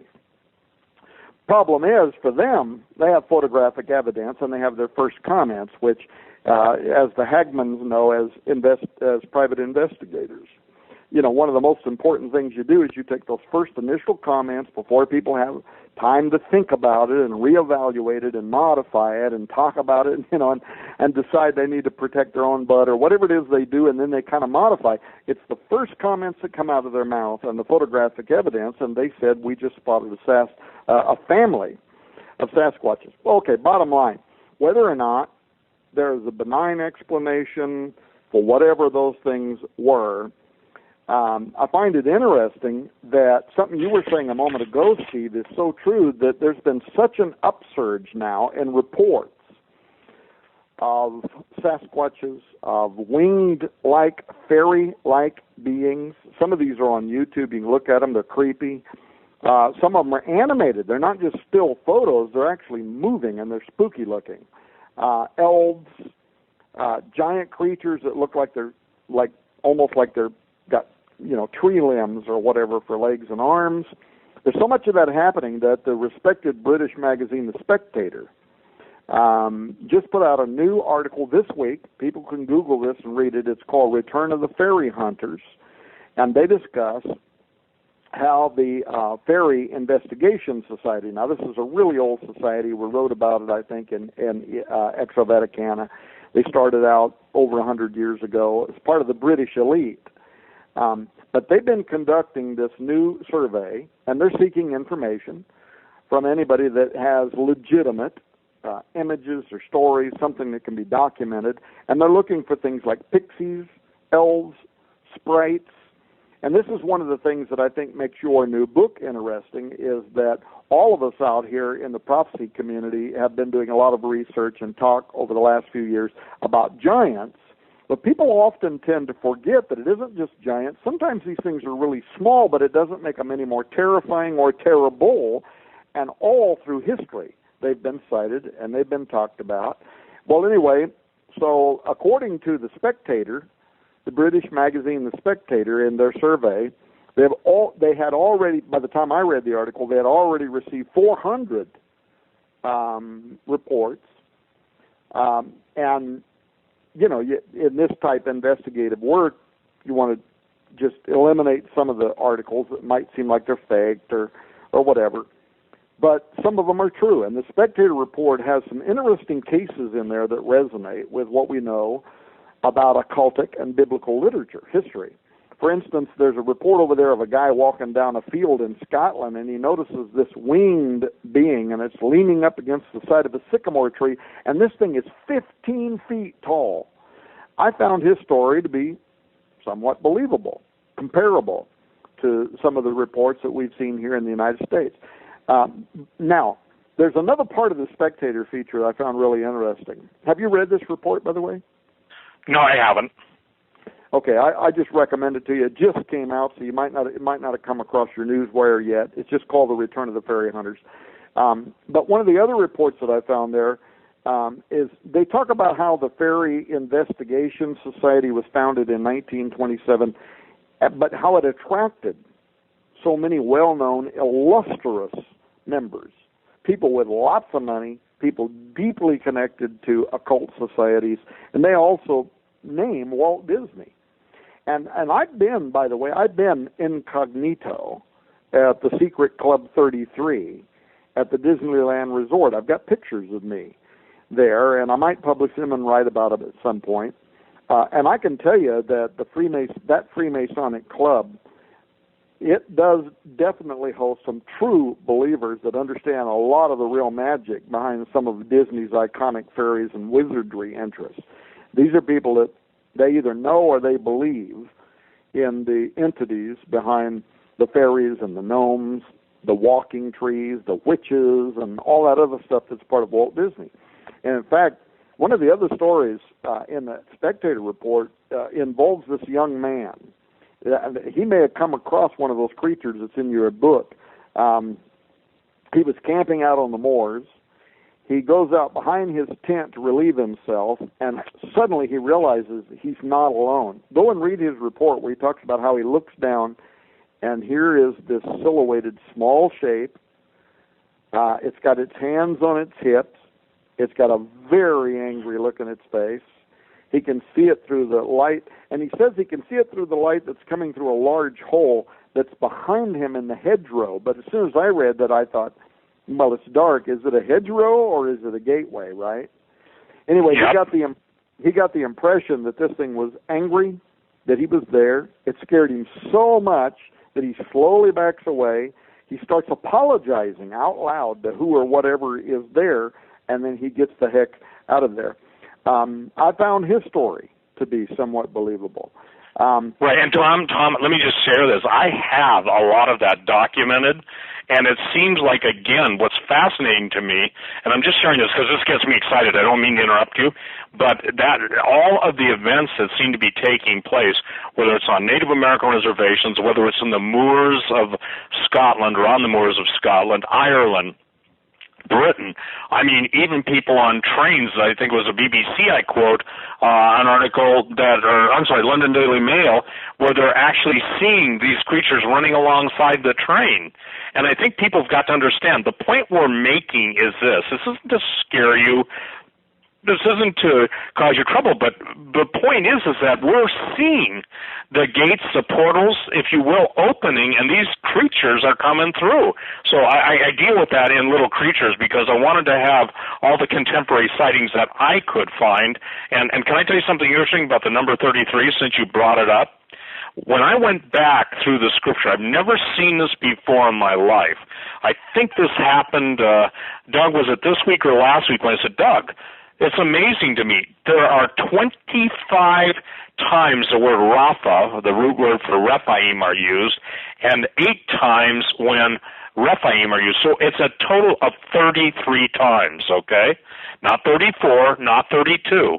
I had never seen that in 30 years of investigation.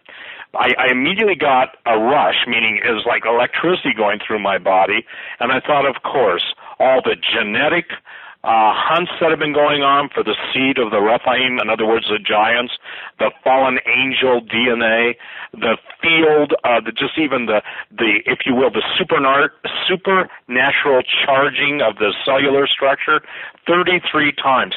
Does that not blow your mind even?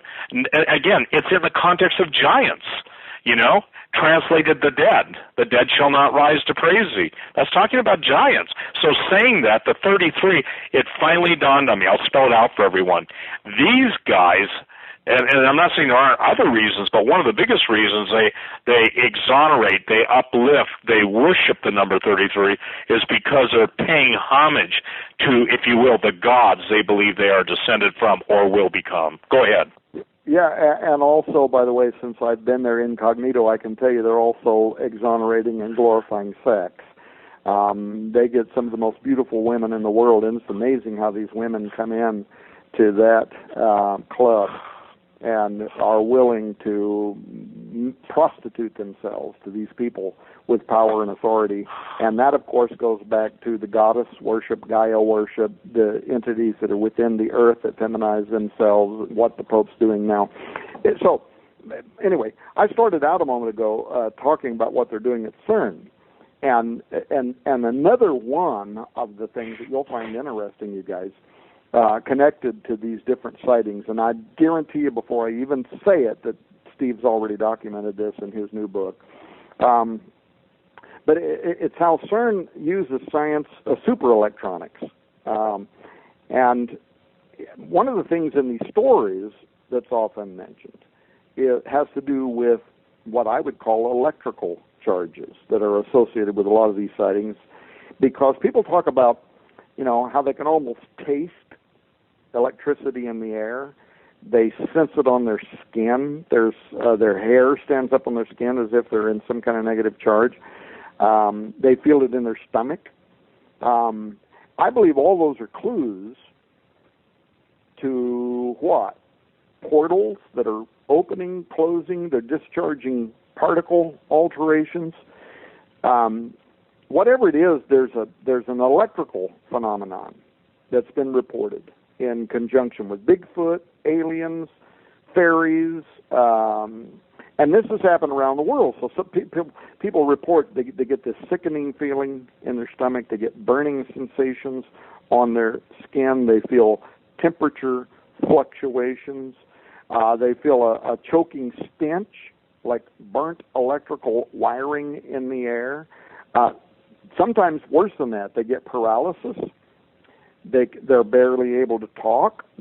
Some of them have even had radiation poisoning that's been found, been documented in some of these cases where they were exposed to whatever this is.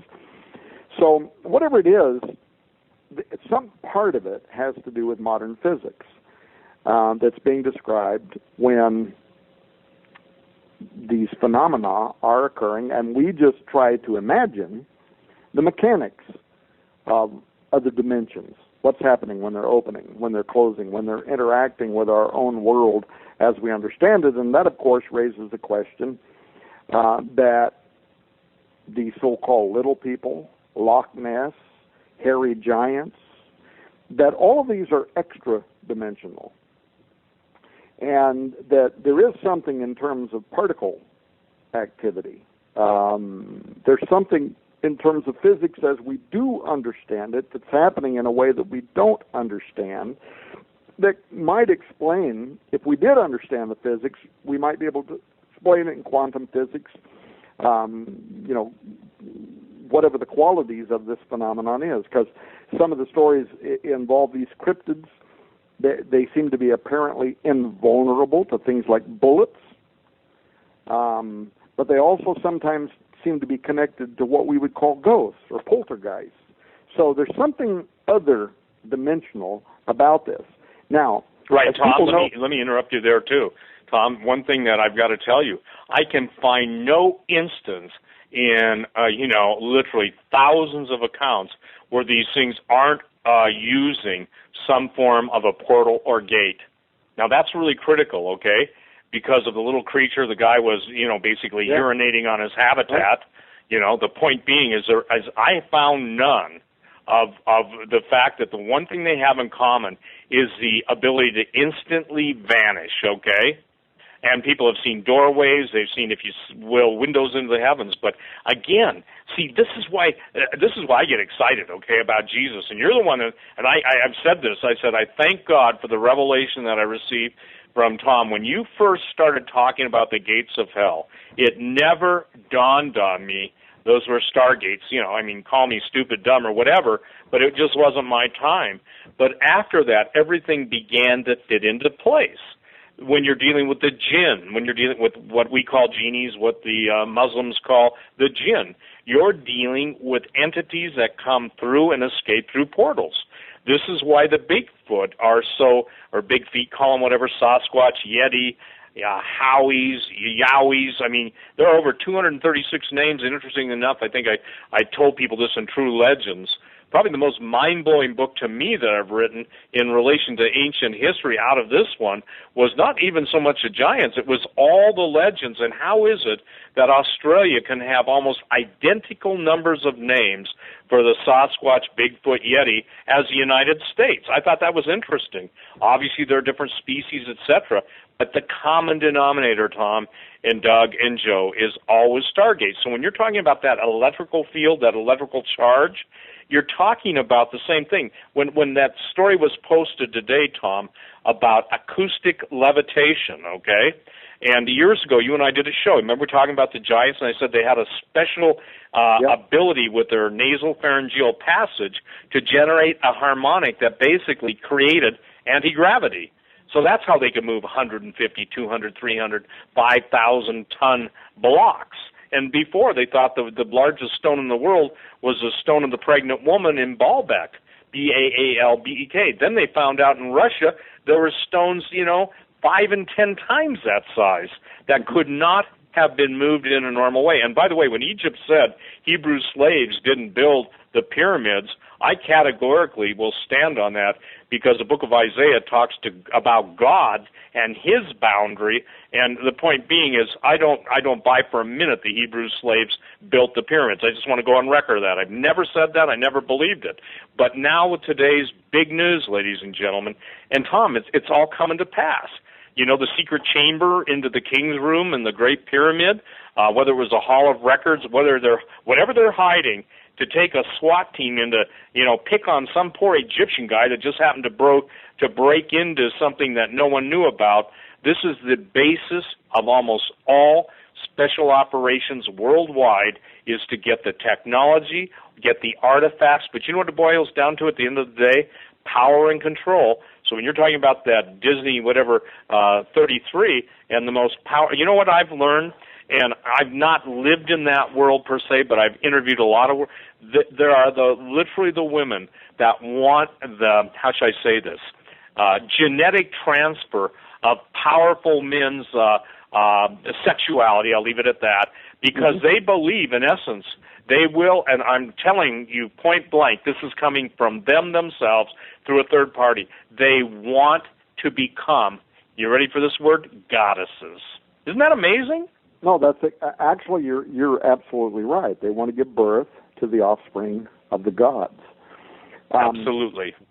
Now, but on this whole thing about electricity, portals opening, the things that are coming through them, as everybody knows or should know by now, we were greeted the last few days with news of something that may accelerate, and may even be to blame for some of the so-called portal openings, and that is the startup again of CERN's Large Hadron Collider, the CERN Stargate. And it's not just coming back online, it's coming back online with much greater power than it's had before. And there's this whole internet buzz out there right now on the science community blogs.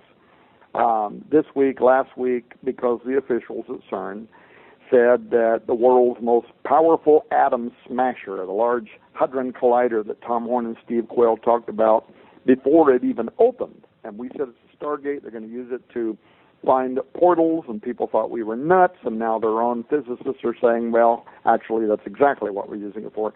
Now what they're saying, it's going to restart. The whole particle accelerator, it discovered last year one version of the Higgs boson. They think there might be several versions of the Higgs boson, the particle that gives mass to other particles that then, well, basically look at your own body. You're nothing more, and everything around you is nothing more than spinning electrons and protons, but the Higgs boson might be what holds it all together and gives it mass.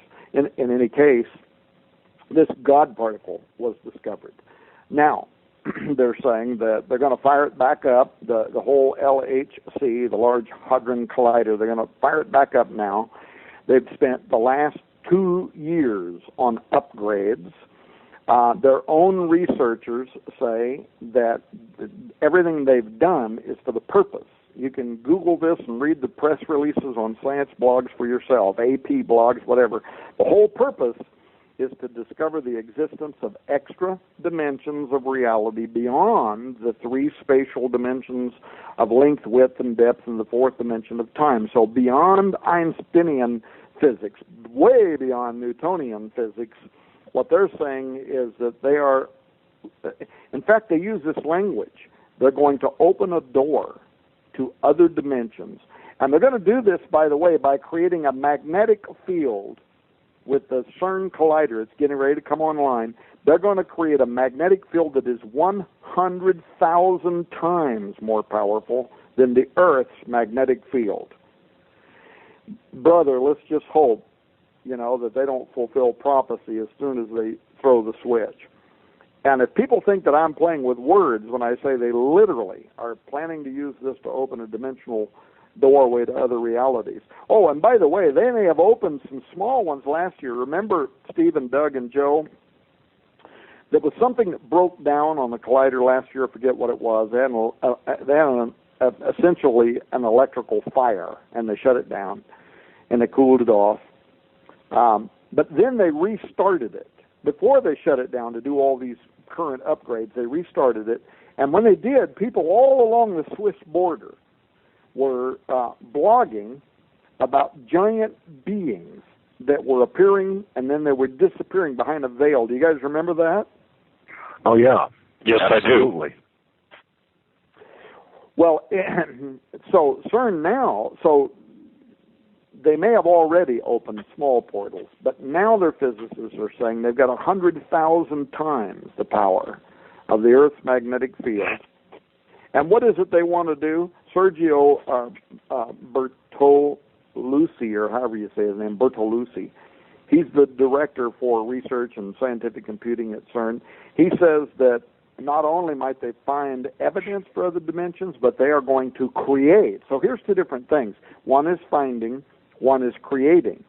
They're saying not only are they searching for, not only might they find, but they are going to create unimagined scientific phenomena, what he calls unknown unknowns. But then he describes it as a gateway to an extra dimension. And he said 2 years ago, he said, out of this door might come something, or we might send something through it, end quote.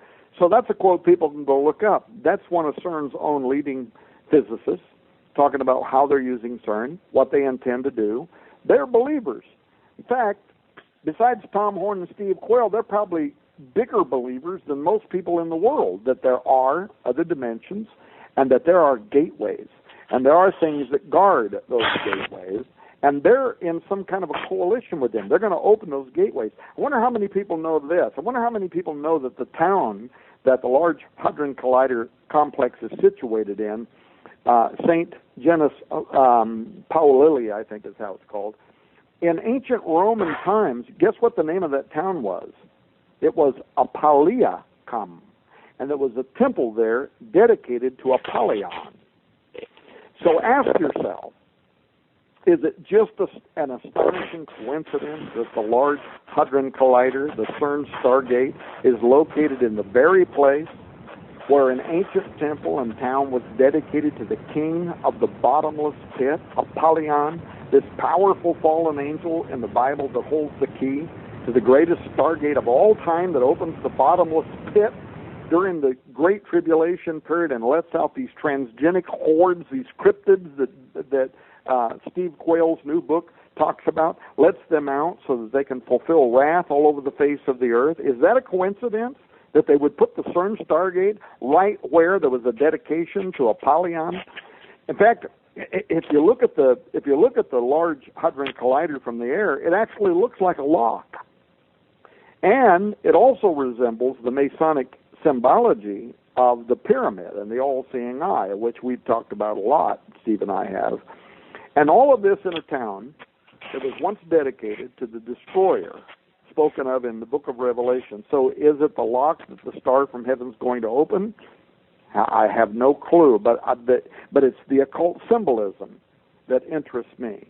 And I'm sure that listeners to this show have also noticed how the CERN Hadron Collider has encoded within it the Illuminati signature of 666. Have you seen that? Yes. Yeah. So, and in a lot of the minds of researchers, Dr. Michael Lake, I'm reading his book right now, by the way, The Shinar Directive, and I'm learning things I never knew before about Nimrod, what he did, his Stargate, what he proposed to do. He will return in the end of times. Of course, you and I, Steve, have done a bunch of shows on that. He's going to propose to do it again, but I'm learning a bunch of stuff in there. And Dr. Lake talks about how this logo at the CERN Collider is connected with the coming beast system. And it's, he refutes this whole idea that the logo's meant to resemble, I think, what they call synchronoton particle acceleration. But bottom line is, it's a symbol for 666. So all of this occult symbolism. And then, of course, there's what Steve said a moment ago, the idol of Shiva, just outside of CERN. Lord Shiva, the destroyer of the world. This great big giant statue of Shiva right in front of the CERN facility, right in the same place. Tom, doing the cosmic dance. Doing the cosmic dance, encircled by what? A stargate, a particle stargate, where it is destroying so that the other Hindu god, Bahram or whatever it's called, I forget, can come in and reconstruct the universe once again. But all of that where a temple to Apollyon once stood, who is of all things depicted in the scriptures as what? The destroyer. So you have both of these deities that are connected, one in Hindu belief, one in biblical belief, connected to gateways and demons that have the power to destroy, they have the power to open and close doorways, and all of this deeply encoded in the world's two most important geographies as well, by the way. The United States, the most, powerful nation in the earth, and also the church. The Vatican in Rome has the same kind of symbolism as what you find there at CERN with the portals and the gateways, the domes and the obelisks, the 72 Apollonian demons of antiquity that are encoded right inside the dome of the United States of America, where probably one of the largest and most powerful stargates on earth exists. So, here's the thing. And by the way, Tom, the 72 also match the 72 at Demon Gates, okay? And they're literally called the Demon Gates. And isn't it interesting that that corresponds with the 72nd Imam? You know, it's a very, very interesting. And I think too that if you look at an aerial picture of the entire, CERN complex, I mean, you're looking at, in essence, another manifestation or representation of the Ouroboros, aren't you? You are, and so then the question comes with what they're doing there. They themselves, right. They're telling us exactly what they're doing. May I quote, hey, Tom, let me quote something from the Septuagint. You referred to it before, but this is mind-blowing. And I want to, explain to everyone that, when you read the King James, if you go to the original Greek, and Tom, you offer the Septuagint you've got a really good price on it. You reproduced it. But let me read Isaiah 13:1-3. Open the gates, ye ruler, I give command, and I bring them. Giants are coming to fulfill my wrath. Now, for behold, the day of the Lord is coming, which cannot be escaped, a day of wrath and anger to make the world desolate. That's Isaiah 13:9. Again, this is the Septuagint, okay? And Babylon shall be as when God overthrew Sodom and Gomorrah. It shall never be inhabited, and monsters shall rest there, and devils shall dance there. What's Shiva, okay? And satyrs shall dwell there. Isaiah 13, the Septuagint. Now, you and I both know that the idea of this, they're using the word gates, they're using the word open the gates, Apollyon the destroyer, or as you called him in your book, Apollyon. But how relevant is the book of Revelation? Man, I think if everybody could, I'm one who can, but do backflips, they should be doing backflips over the show because we are telling them, I've seen everybody's charts. Man, I was raised with more charts than, a cardiologist with 10,000 patients. Every chart imaginable, okay? This is this, 7 years, all that stuff. But what we're seeing is the living revelation of the living God. And again, I go back to the words of Jesus, and the gates of hell shall not prevail. And the thing is that with all of the transgenic, you and I have talked about the mutagenic experiments going on. We've talked about the reanimation. Remember we used to get flack when we first did our shows, I don't know, maybe 10 years ago? We were talking about transhumanism and genetic engineering, and you guys are off your rockers, this isn't relevant to the this isn't basic Christianity. Of course it's not basic Christianity. It's the meat of the Word. And I still go back to my statement, Tom. From this night forward, I believe that now the appearances of these things, not due to mass hypnosis or hysteria, but because God has chosen this night for whatever reason, and I think it's, if I'm not mistaken, tonight is a satanic holiday, okay? So you and I are on international talk radio speaking to the world about stargates, speaking to the world about the coming between one world government, the one world economy, and we're on, and we didn't plan it this way. This is just how it worked out with Doug and your schedule and my schedule. People need to know that. And I think I received an email. If I'm wrong, someone correct me. But I sent an email, and I think today, the 7th, is a very important date to the world of the occultists. Now, isn't that strange? I mean, I think that's not strange. I think that is divine appointment. To God saying tonight to his people, yes, this is coming. Yes, it's in my word. Seek my word. Take it to the Lord in prayer. But you don't have to be afraid. But I think that your concern, and I don't mean to speak for you, but you've addressed it this way, is that the modern day manifestation of that which calls itself evangelical Christianity is absolutely not dealing in a world of reality when we're in this stuff. They're going to be totally unprepared, and they're going to be blown over by it and seduced by it. Is that accurate? Yeah, it's absolutely accurate. I mean, man, you've opened so many doors here. First of all, I want to talk about the Greek Septuagint. I want to talk about the vision that Isaiah saw. He talks about 4 different things: giants, monsters, devils that shall dance. In the Hebrew language, there's very interesting because it means demons that are embodied. They're embodied in something that is transgenic. Some of the other interpretations there talk about transgenic, weird kind of goat animals or something. And then he says satyrs, which is obviously a transgenic human animal.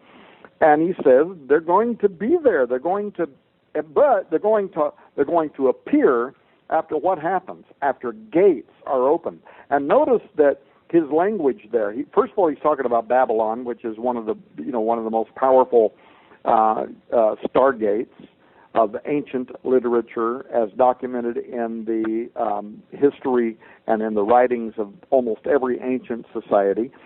But notice that it's plural gates. It's not just one gate. He gives this command: open the gates, plural. What are they, all over the world? So they're going to open, and what's standing behind them waiting to come out? Giants, monsters, transgenic, satyrs, human-animal chimeras, devils that will be embodied in strange bodies of flesh, according to the Hebrew language. So there's these very terrifying things that essentially are made up of the fairies, the changelings, the things that you write about in your new book. They're waiting behind those gateways, and if you don't accept Isaiah, well, then that's fine. If you don't believe in the Bible, that's fine. If you don't think it's inspired, that's fine. But if you are a Bible-believing Christian, then you know that this prophecy has not yet been fulfilled, and it's a part of end times prophecy. Gates, portals, openings are going to occur. Of course, most of the world knows now that Chris Putnam and I, we went to Mount Graham. What most of the world doesn't know, we're going back. And as a matter of fact, here in the next 2 weeks, I have a film crew, Chris Putnam, going back to Mount Graham, and not only Mount Graham. We're going to gateways around the world. We're meeting with some of the people that live in those areas. We've also got a missionary set this up for me. You'll find this interesting.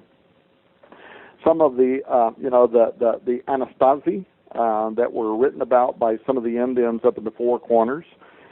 Sure, the ancient, by the way, Anasazi means the ancient ones? Yeah, the ancient ones, the giants, they painted pictures of them on their caves. Well, we're going there. But we're meeting with men who are tribal members. They are former shaman who were converted to Christianity. And they are going to tell us, they've already told us some things that are blowing my mind. We've already got film that's blowing my mind. Some of this stuff is pretty scary, actually. But we're going to put it both in the form of documentary film. Exo Vaticana, the movie, is the working title. I have no idea what it'll actually be called. And then we're working on another book that we're hoping to have out in about 3 months from now. And the title of that book is going to be On the Path of the Immortals. But all the book is really dealing with, Steve, is exactly what you've done in your new book. We're talking about gateways, those that are behind them. And this book will be accompanied by film that shows things coming through openings that I myself had a difficult time even looking at it. It's captured by the Native Americans with their own cameras in their own yards, focused on certain portions of mountains. So that's all coming. Bottom line, though, is it prophetic? Is it a trick of camera lighting? Is it something else? Well, some of these are definitely not. So what are they? The 16th chapter of the book of Enoch talks about the deceased offspring of the Watchers, the giants, the Nephilim, and a lot of other beings that are going to come forward in the days of slaughter.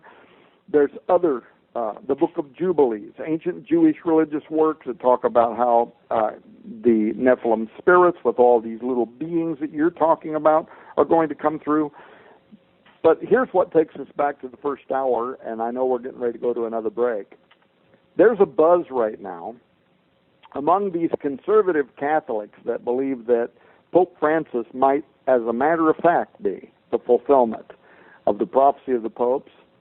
They're saying, there's a buzz right now in which they're saying that this encyclical that he's working on, either it is going to deal with something that's beyond environmentalism, or he's working on a second encyclical. It's kind of confusing right now, but they're the ones writing about it.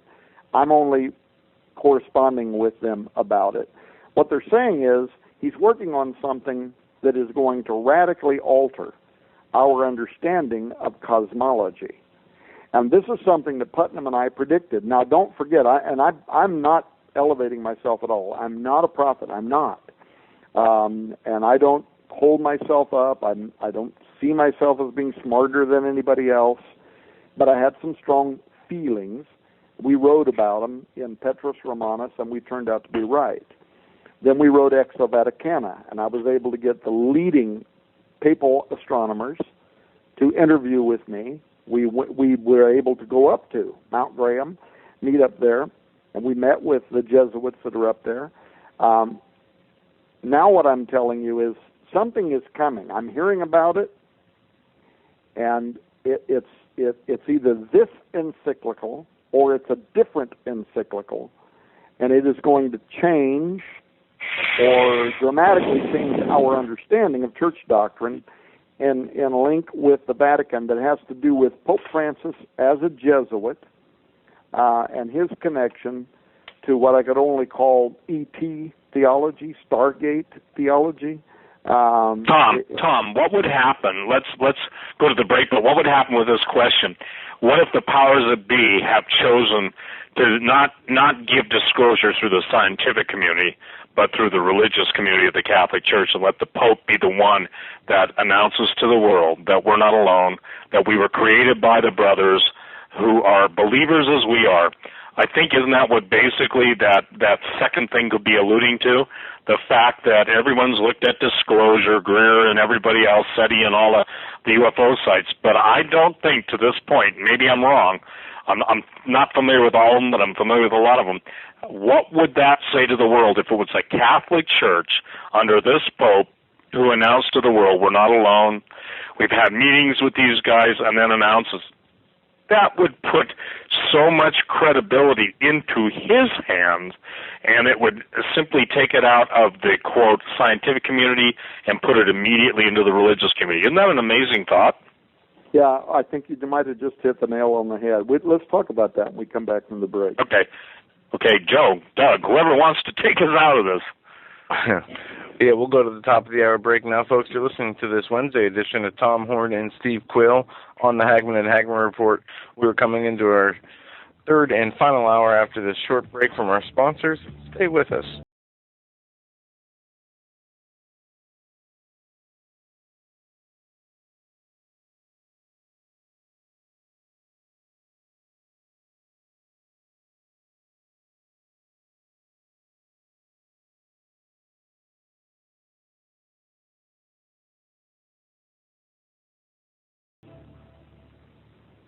Ladies and gentlemen, Doug Hagmann here for American Survival Wholesale. Before I get into that, I just want to mention to our listening audience, I do have right now up on our website the mysterious beasts spotted by Arizona highway cameras up on Hagmann and Hagmann.com. I've got the image, it's cropped.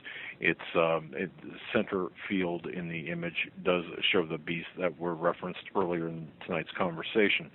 Very interesting indeed. And of course, these beasts or Sasquatch, not our words, but those words of the Arizona Department of Transportation on their Facebook page. But having said that, boy, don't you think it'd be about time to prepare? I think so. If you go to HagmannandHagmann.com, click on American Survival Wholesale, the second story down there in the news section, they've got a revelation pack right now that I got to tell you, they put this together. It's really a unique way that they have packaged this. They've done so, number one, for nutrition and quality, and number two, for price. And they've accomplished both very, very well. It's a balanced and delicious 20-year shelf life of food that really comes out to less than 50 cents per serving, and actually less than 49 cents per serving, including the protein, the meat. And listed there at HagmannandHagmann.com are the various packs that you'll receive.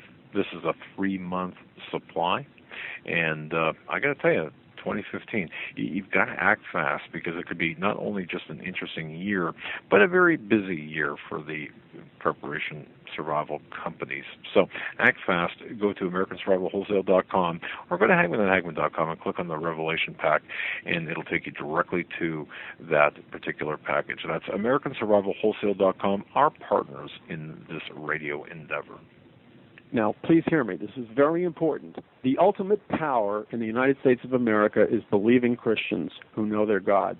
And the balance of power can be changed, not on the basis of a numerical majority and not on the basis of economic might or military might or media monopoly or scientific mind control or anything else. The balance of power in the United States right now, the only power sufficient to redirect the perfect storm, is the remnant of believing Christians crying out together in repentance and getting really serious with the living God and going into his throne room with a violence. For the kingdom of heaven suffereth violence, and the violent take it by force. What does that mean?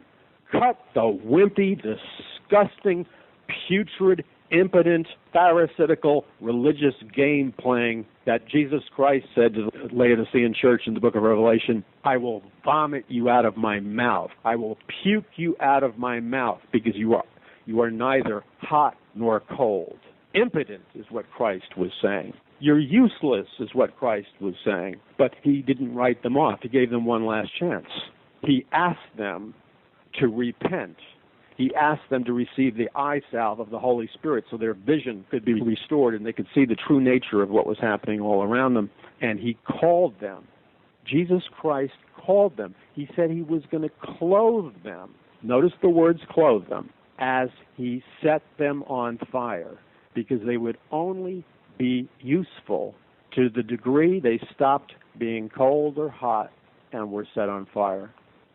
So in a very brief summary here, I want to ask every single person listening, I want to ask you this question as your brother in Christ. Certainly no better than any of you, and most likely worse in the flesh than all of you. I ask you this. Can you say before God that you have taken responsibility for the perfect storm that is about to destroy this nation on a level that is too horrific to describe? Have you taken ownership of it? Or are you playing games? Are you dancing around the golden calf? Is that what you're doing, dancing around the golden calf? Because I'm telling you right now, all hell's about ready to break loose. And if you can't see it, it's because you're too busy looking at the golden calf. All right, folks, we're going to be coming right back here shortly. Just one thing. Steve Quayle is going to be on Coast to Coast AM Saturday, the 10th of January. That's Saturday, Steve on Coast to Coast AM. By the way, I'll be on Coast to Coast AM tonight, just briefly for their news segment. And got some other things in the works that really, well, we'll just leave that for later. But we're going to come back from the break. Folks, you're listening to a very special edition of the Hagmann and Hagmann Report. Our very special guest, Mr. Steve Quayle, SteveQuayle.com, Tom Horn, Raiders News Update. Really, do they need any more introduction? Steve, going to kick it right back to you. Sans music. Go ahead, sir. Well, again, the biggest, I'd say, revelation to me of the evening, and this happens when I'm on with Tom, what I just said, I want to make this clear. I love what Paul basically said in that episode or that recording that you played before, we went on the air, came back to us. But I think one of the most important things that people have got to understand, the deception is going to be so great and so real that if we're not grounded in the Word of God, that means it's our foundation, that means it's our daily bread, that means you've taken the warnings to heart. I would say after we're done with this show tonight, everyone should get on their knees and say, Lord, show me what's real, show me how to deal with this, because I can't deal with it in my own strength or my own mind, because we're talking about dimensional shifts, we're talking about everything. But I'm going to throw it right back to Tom. Tom, before I said that, have you ever thought of that the total disclosure would ultimately come in a religious setting through the Catholic Church with an announcement from the papal, writing, the second encyclical or whatever it's called, and that because 1.2 billion Catholics, I don't know what percentage of that, and let's say 2 billion people believe that, I mean, you're talking about a massive amount of error coming in instantly that would take people simply who aren't grounded in the Word of God and have a relationship with Jesus. I love what I forget who said it, but he said the question is whether you believe in Jesus or not. Does Jesus know who you are? Because the Scripture says he'll say to those who said, Lord, Lord, didn't we do all these things? Depart from me, ye who work lawlessness, I never knew you. So as important it is to know Jesus, it's more important that he knows us. So have you ever thought about that before, or is that what you're ultimately driving at and driving for? Yeah, look, Steve, it isn't just the 1.2 billion. It's those who are devoted to Catholicism and who believe that the Pope is the representation of Jesus Christ on earth. It's that. But it's also now note the evangelical community who very largely, not all, but largely are saying this is the Pope for all denominations. The Protestant, movement is over. And then it's also just the world at large that even if they don't believe, like, our president and other people snuggling up to this Pope, they may not believe in any of this. They may think it's all just a bunch of baloney. But they know where the power structures are, and they know those who have diplomatic and other kinds of, influence on the peoples of the world, religious influence. 70-some% of people in America say that they are religious. So you have to, you have to deal with those people, whether you agree with them or not, whether you're occultic or atheistic or whatever you are. You have to use words and language and diplomacy and whatever to try to endear yourself to the majority of the world's religious populations, and that's what this Pope is doing, and that's what the United Nations is probably going to do by inviting this Pope.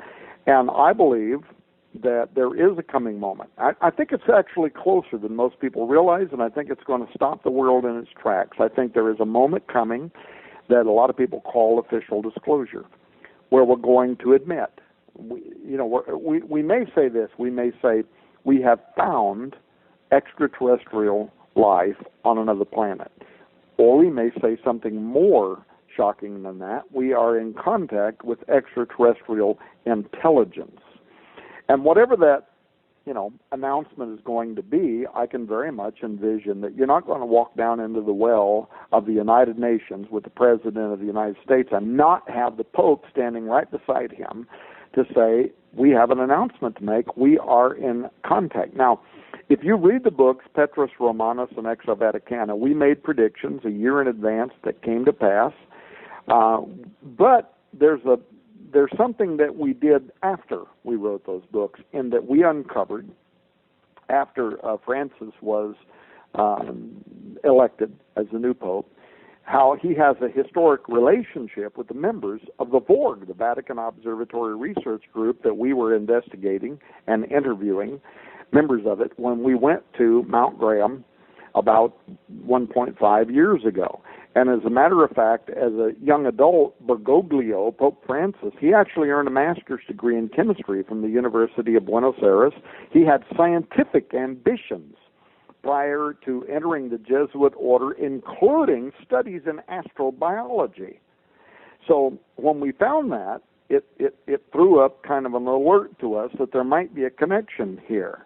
So we started looking into it. We found that when the current leader of the Vorg, Jose Gabriel Funes, that we write a great deal about, we've done shows on him, so I won't talk about all the stuff he's been out there saying about it, how he would also baptize aliens. But when Funes, who's the leader of the Vorg, when he entered the Jesuit order, guess who his examiner was? Pope Francis, Bergoglio. So you have this relationship between George Bergoglio, Pope Francis, going back a long time with these Vatican astronomers. Thirdly, there was a recent interview with the Catholic press, and Funes, the current leader of the Vorg, said in that press release, he said that this first Jesuit pope is going to turn his attention very soon to astrobiology. Now that was, to me, that was like this giant flag jumping off the pages, because when people talk about this encyclical, what it's going to say, or what a second encyclical is going to say, and now you got Funes, who's got a historical relationship with Bergoglio going back for a long time, Pope Francis, Petrus Romanus, and him saying to the press that this pope's going to turn his attention to issues like astrobiology. Man, I mean, it's spooky, but I can see the last chapter of Exo Vaticana coming to pass, right? So here's the thing. When Chris Putnam and I were out there doing shows on Petrus Romanus, we did one with you, we did a couple with you, on Hagman and Hagman. I think we also did one on another show. People would call in or email after the fact. And we were talking about Petrus Romanus, the end of the prophecy, who's this guy going to be? And we kept getting these emails over and over. People were saying, but what do you make of the Vatican extraterrestrial connection? And that's obviously because the Vatican spokespeople were out there talking about how they would baptize aliens and all that. So people wanted to know, what do you think? Is there some connection? But we wanted to be able to provide a really qualified answer.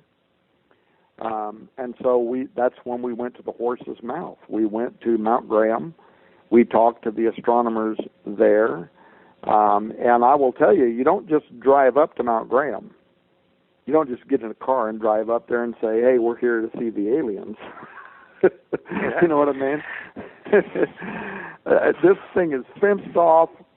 You can't, you got to be taken up there by a guard in a vehicle, and they've got radios. And there's cops all over the place. There's university people all over the place.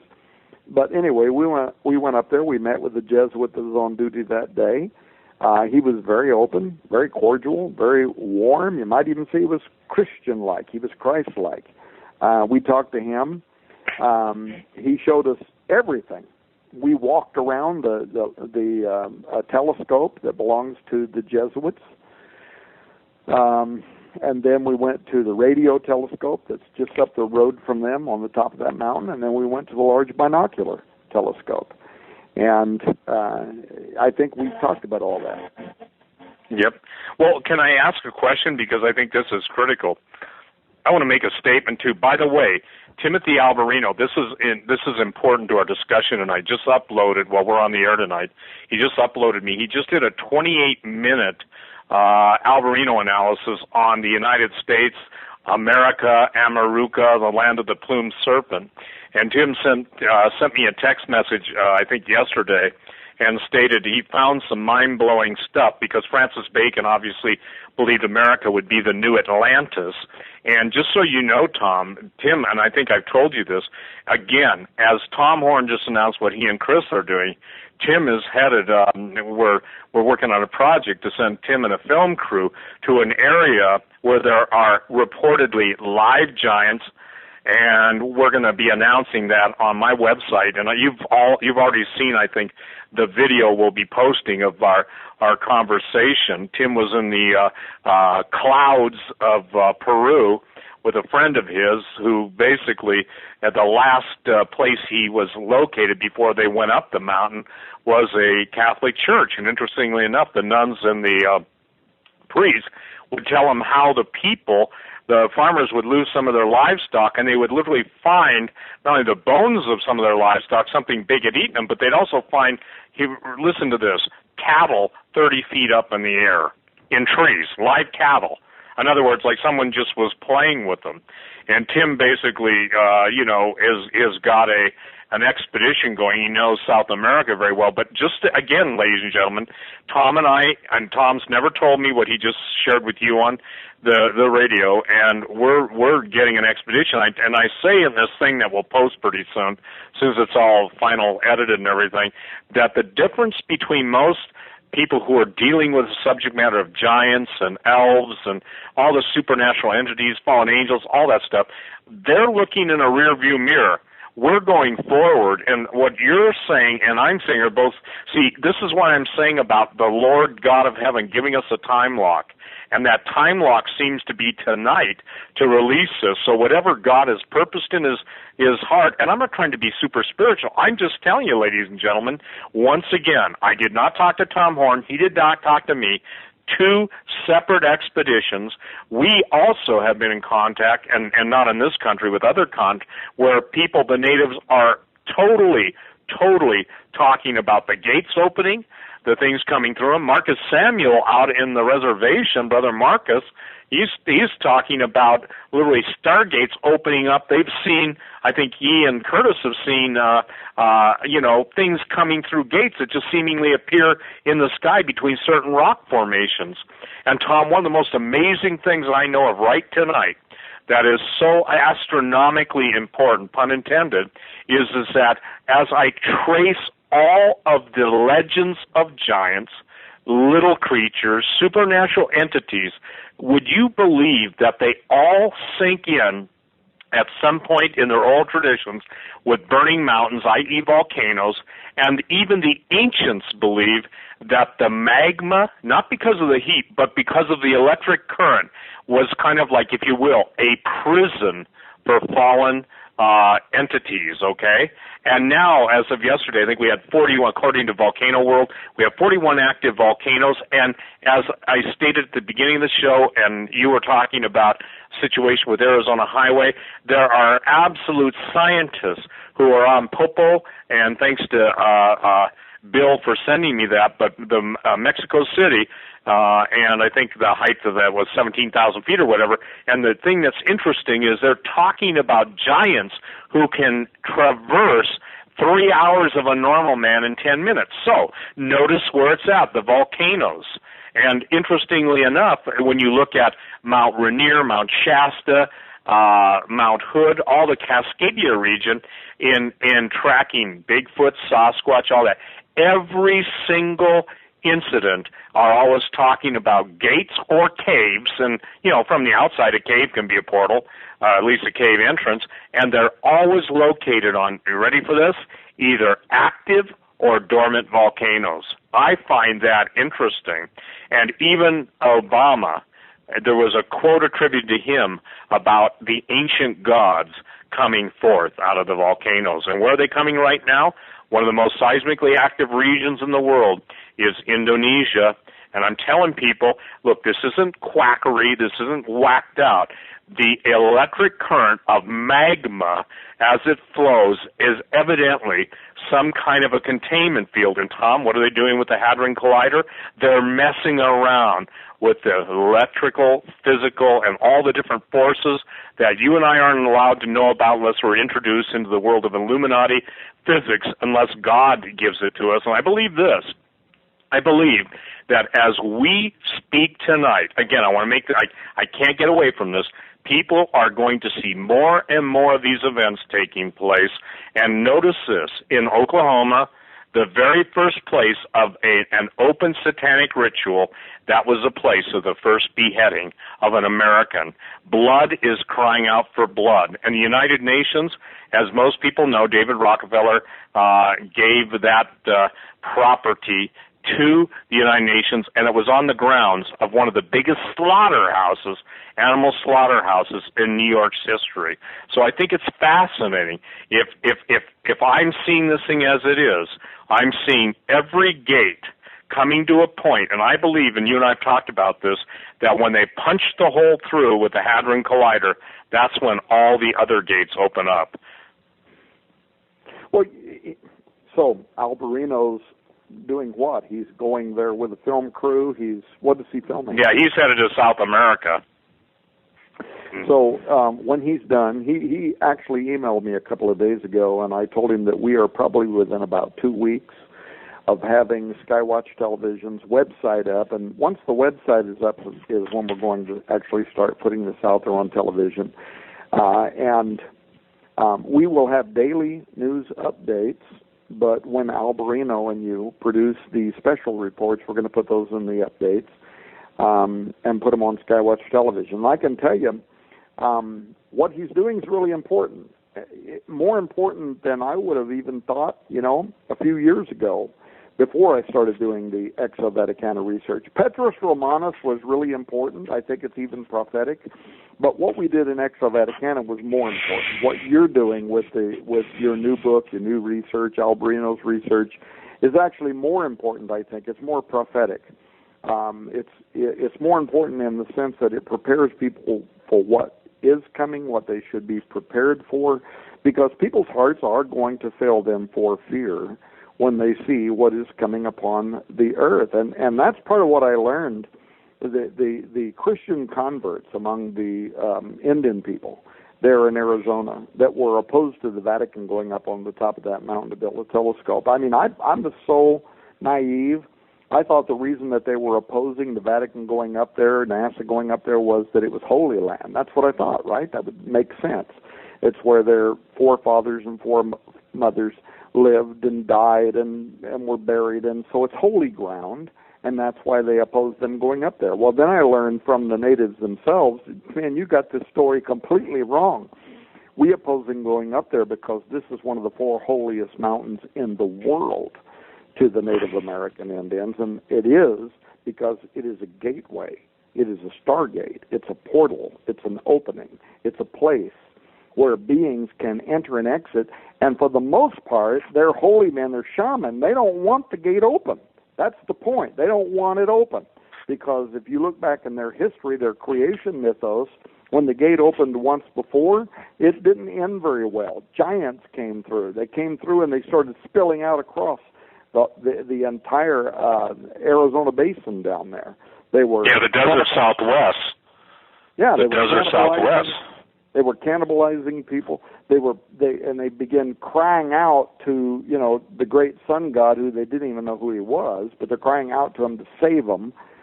And it's pretty interesting if you read their mythos. It sounds almost like you're reading the Book of Enoch, that these giants came through, then God destroyed them. He swept them under the hills of the valley, and that's very conducive to the American Indian belief all throughout Arizona, for that matter, all across the United States, where these things were swept under the mounds, and then they heaped more dirt on them and buried them until it was invaded by the Mexicans and later by us white people. They came along and dug up the mounds and took all the bones and hid them all. Anyway, bottom line is that's why they filed their lawsuit. They did not want the Vatican going up there because they don't trust that the Vatican has an ulterior motive for what they are doing up there on a mountain where a gateway can be opened up, and that sounds just astonishing. It sounds unbelievable. We thought that the Indians are fighting the Catholic cowboys. We found out that wasn't the case at all. It's a portal, and they believe that. Right, and then let me tie into that. I get a lot of flack because I live, close to Yellowstone Park. I'm 30 minutes away in a helicopter and probably 70, 80 minutes away in a car. unless the highway patrol was inactive. But no, just joke. I obey the speed limits now. But the point is that the Native Americans, in researching the history of Yellowstone, it's fascinating. They didn't want to tell the white men originally, outside of the explorers that found it, about it because they were concerned with the white man would release the evil ones that were contained in underground. People say, well, that's just all superstition. No, it wasn't. Because, and I actually found, you'll love this, a book written by some guy in the late 1880s from Bozeman, Montana, named after John Bozeman, that had talked about that. And in all the years I've researched that, I could never get an answer. And then I finally got my answer. So here's the thing I'm seeing too, that especially the Native Americans that are the ones that have come to know Jesus. I am telling you this, the most in-touch people, whether they know Jesus yet, I'm praying they do come to know the Lord, but they know what's going on. They are seeing the changelings. They are seeing all this stuff, and they're seeing it in real time, And so the point being is that the activity, I would say this, if you and I first spoke, whatever, let's say it was a 1 then, we're at 8 going on 9, with 10 being total. No one can deny it any longer. No one can say this stuff isn't real. And I think people have got to understand that the war in heaven will take place on earth, and these supernatural creatures and the holy angels of God and the people of God that believe him that will do exploits, as the book of Daniel says, we're going to deal with this stuff. I get emails all the time. I don't know that you do, but I do. Where do you even talk about this stuff? It isn't relevant. Oh, yes, it is. And I can say this, since I started on talk radio, and I'm sure you can say the same thing with writing, I've had more people thank me for explaining stuff in a biblical context. The reason why the children of Israel went in and killed every man, woman, and child, people said, what kind of a God is that? Well, it's a God who wanted to protect his people from getting eaten because they were hybrids. And I'm just saying this, ladies and gentlemen, the stuff we're talking about is critical to you and for you to understand, because you're going to encounter somebody who, when they get freaked out, you'll have answers for them. And isn't that what the scripture says, that we know how to give answers to all men when we're basically presented with an honest question? I mean, obviously smart donkeys won't listen to you, but or dumb donkeys, but the point being is that we're giving people tonight this stuff. But back to Mount Graham, the Anasazi were the ancient ones. Do you know why they built themselves under the cliff? It's because they didn't want to get eaten. There was even a giant known to play soccer with their little bodies before he ate them. And I forget which book I wrote about that. And actually, I was given permission to print one of the gentlemen who's done a lot of study in the desert Southwest. It was the American position. There was no cannibalism amongst the desert Southwest natives. That simply isn't true. When you go to Mesa Verde, I've got photos of it on my website. You can go on it on my photo galleries. Posted one a couple of weeks ago. You'll notice they're built under a cliff. That's so these guys couldn't see them to eat them. And it's an amazing story, Tom, just what you guys are doing. So once again, I'm blown away. I have to find out what you're doing. You have to find out what I'm doing by coming on Hagmann and Hagmann and sharing with the people. Then we know what each one of us is up to. Yeah, and I'm sure that people out there think that you and I are talking all the time, and so that when I'm talking about meeting Chris Putnam, and I've sent a film crew already to go interview the Native Americans, and we're gathering film footage about these stargates and portals and American, people are thinking, okay, well, Tom and Steve, they've coordinated this conversation, but it's not true. As much as you and I are good friends and we love doing radio together, we go months and months without ever even talking to each other, and we never share with each other what our projects are. I've got a project right now, by the way, and it is so top secret. In fact, it's probably the most top secret project in my history that I'm working on. And I've hired a couple of mathematicians, experts, to try to verify, and I'm not just talking about mathematicians, I'm talking about the people who invented the computer systems that are being used today to decrypt mathematical calculations. I've got them looking at something for me. And if it is what I think it is, it'll eclipse anything I've ever done before. It's actually very scary. I'm actually hoping they'll find out that I'm wrong.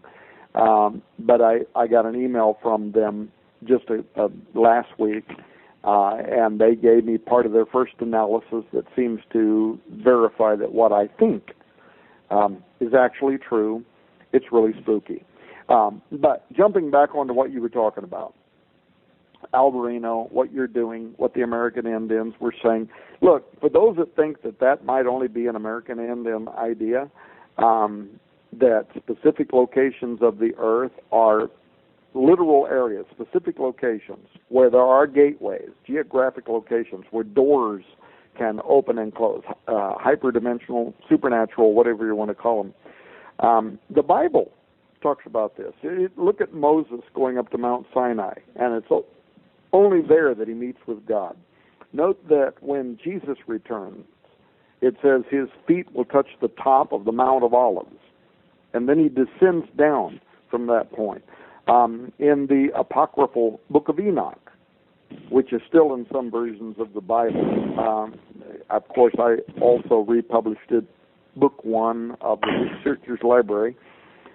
But read that, the days of Jared, Noah's great-grandfather, 200 powerful angels known as Watchers. They come down on the Mount Hermon, and from Mount Hermon they walk down into the valleys of the plain, and the language around that mountain means the forbidden place.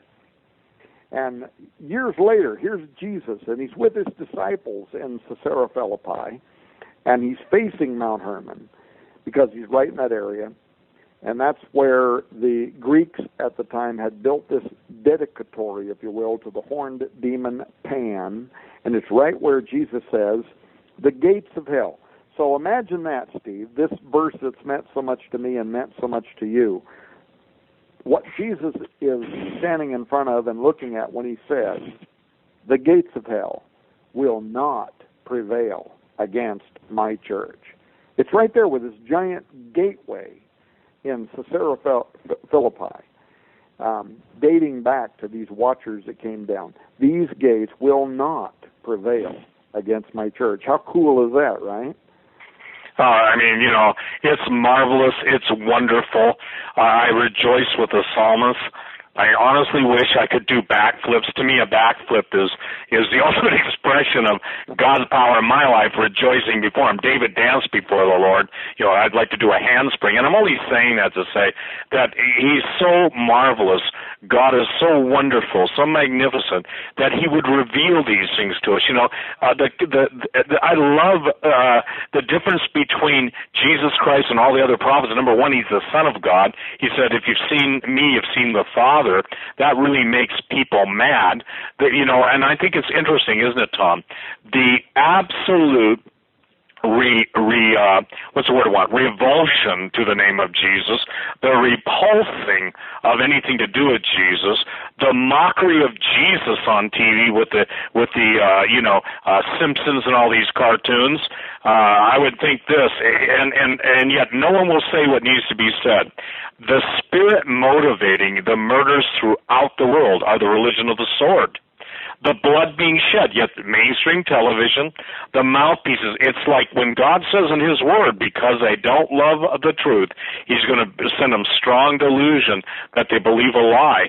I think what's interesting tonight, we are contrasting all the world events, and I think on Coast to Coast they want me to talk about the economy, which I'm prepared to do, and what to expect there. But the thing that's fascinating to me is we're right back in that time now where as the days of Noah, we've talked about that, and I said this, and I don't think I said it on Doug's show, I may have, forgive me if I've repeated myself, ladies and gentlemen, but I find it interesting that secular Hollywood brings out a story of Noah, absolutely bastardizes, and that's a legitimate word, the biblical Noah, makes the watchers the good guys, and they come out with Exodus, making Moses, who was the meekest man in all the earth that the Scripture teaches, into this angry man, and absolutely void of the supernatural.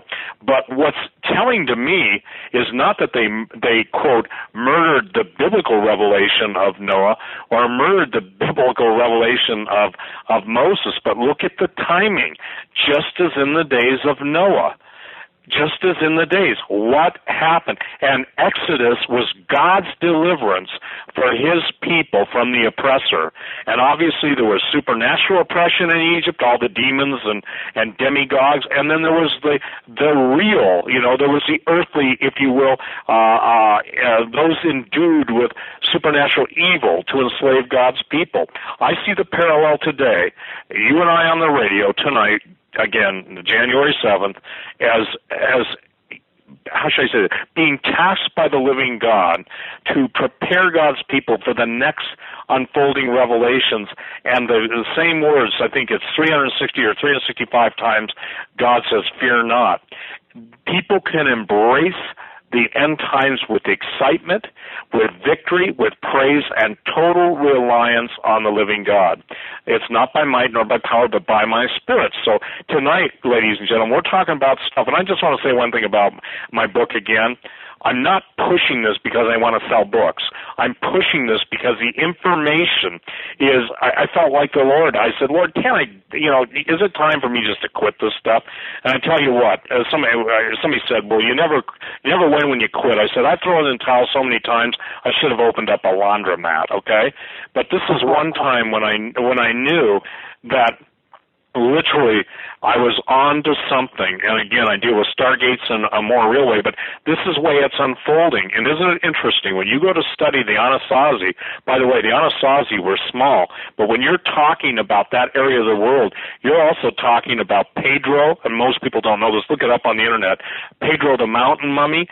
There are, and whether it's the Hopi ant people, we're talking about global stories, oral traditions, and we're talking about stuff, and I think it's fascinating. The people who live in a virtual world better not throw any rocks at those of us who are researchers in the real world, because those guys can't even tell who they are anymore, because they have to assume identities in the video game world or the video reality world, The Sims or whatever, and so I think it's fascinating that we're how do I say this, we're being juxtaposed, Tom Horn, what the Lord is having us to do, what the Lord is having where to go, and as we go there, I think it's amazing that, again, God sent them out by twos. You just happen to be going to one part of the world, and I'm going in the other.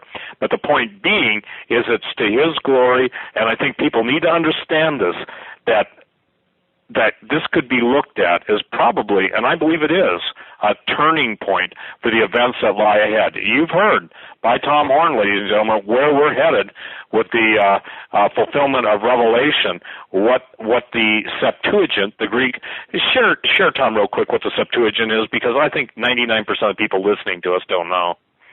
Oh, it's the Greek interpretation of the Hebrew Old Testament that was then in the 1800s translated into English. And, they gathered 72 of the top. Don't you love that number 72? Yes. They gathered 72 of the top Jewish scholars at the time. And the king of Greece, who was building the great library there of Alexandria that later caught on fire and burned up, he put them into position to translate the Hebrew Bible into Greek, because Koine Greek at the time of Christ and at the time of his disciples was the common language. Most people think that, the disciples of Jesus and all the people that were listening to him, that they spoke Hebrew. They didn't. At the time of Christ, Koine Greek was the common language. It's like saying that English is the common language in America. And very few people, except for rabbis, actually spoke in Hebrew. So Jesus could, Paul probably, a few, but most people couldn't. And so the Hebrew people needed a Bible, a Hebrew Old Testament, in a language that they could understand. So that's where the Septuagint came from. They gathered these 72 Hebrew scholars, brought them together, and translated it into language that at the time of Christ and his disciples they could understand. As a matter of fact, there are several references in the New Testament that imply that Jesus and his disciples were actually reading the Septuagint version of the Bible. And so what happened a few years ago was I decided that the English version of the Greek version of the Hebrew Old Testament ought to be republished, a trustworthy version of it. And so I did that. I put the Septuagint, I think it's volume 3, in the Researcher's Library of Ancient Texts. And I should say, by the way, that series of books is advertised on your website over there right now. Right now we have it at half-price sale, $75. These are giant books. They're like 1,000 pages long. They're as big as a phone book. These are giant books, and it is a collection of all the ancient wisdom literature. So everything from the Apocrypha to the Septuagint you mentioned to these other books. And it's the all-time best-selling works. They never stop selling. People everywhere want them. Right now, we've got them at 50% off. When I'm on Hagmann and Hagmann, I always feel like I should do some kind of a book promo. We just released this brand new book called Redeemed Unredeemable. We've never done a show on it. I haven't done any shows on it because I got busy. But this book's really important. It took me into the dark corners of America's maximum security prisons. I spoke with people like Charles Tex Watson, the main hitman for the Manson family murders. Spoke with David Berkowitz, better known as the Son of Sam killer. I verified, by the way, among other things, the role of Satanism and human sacrifice. This is something that you've talked about before, Steve. David Berkowitz, as the son of Sam, there was a question during the investigation that this had something to do with human sacrifices. It was all denied. Well, he admits it for the first time in this book, Redeemed Unredeemable, that he and some other people, they were actually practicing. And these people that were slain in order to increase their satanic power. He admits it, and he admits some other stuff about the people that were involved with him in those satanic sacrifices and how they died under very mysterious circumstances, stuff that's never been published before. Anyway, if you've ever watched the HBO series True Detective, I was able to confirm much of what's depicted in that series about the cover-up of Satanism. Though that's not what that book is about, I was able to do that. Well, anyway, much of what we've been discussing tonight is documented in that book, some of my other books, Petrus Romanus, Zenith 2016. So I tell you what I'm going to do. If people, I'm going to do one of two things. If they go to stevequayle.com, click on that banner where they can get the Researcher's Library of Ancient Texts half off, or if they just buy the book, Redeemed Unredeemable, I'm going to give them Petrus Romanus, Zenith 2016.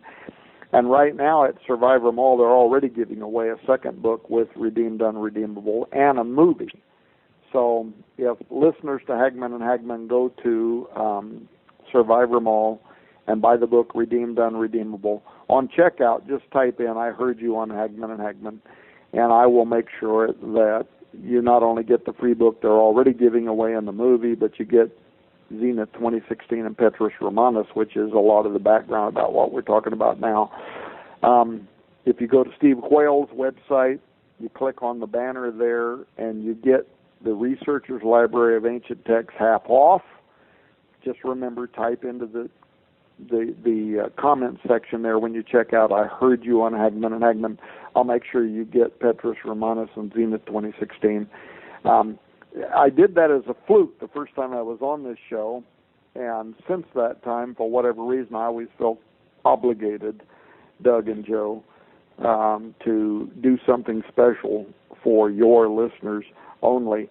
I want to add something that was on my mind, though, a moment ago, Steve, when you was talking, and I had started talking about how people who may criticize you or criticize me, talking about these American Indian locations and these stargates and portals and these mountains, and I said that was a biblical precedent.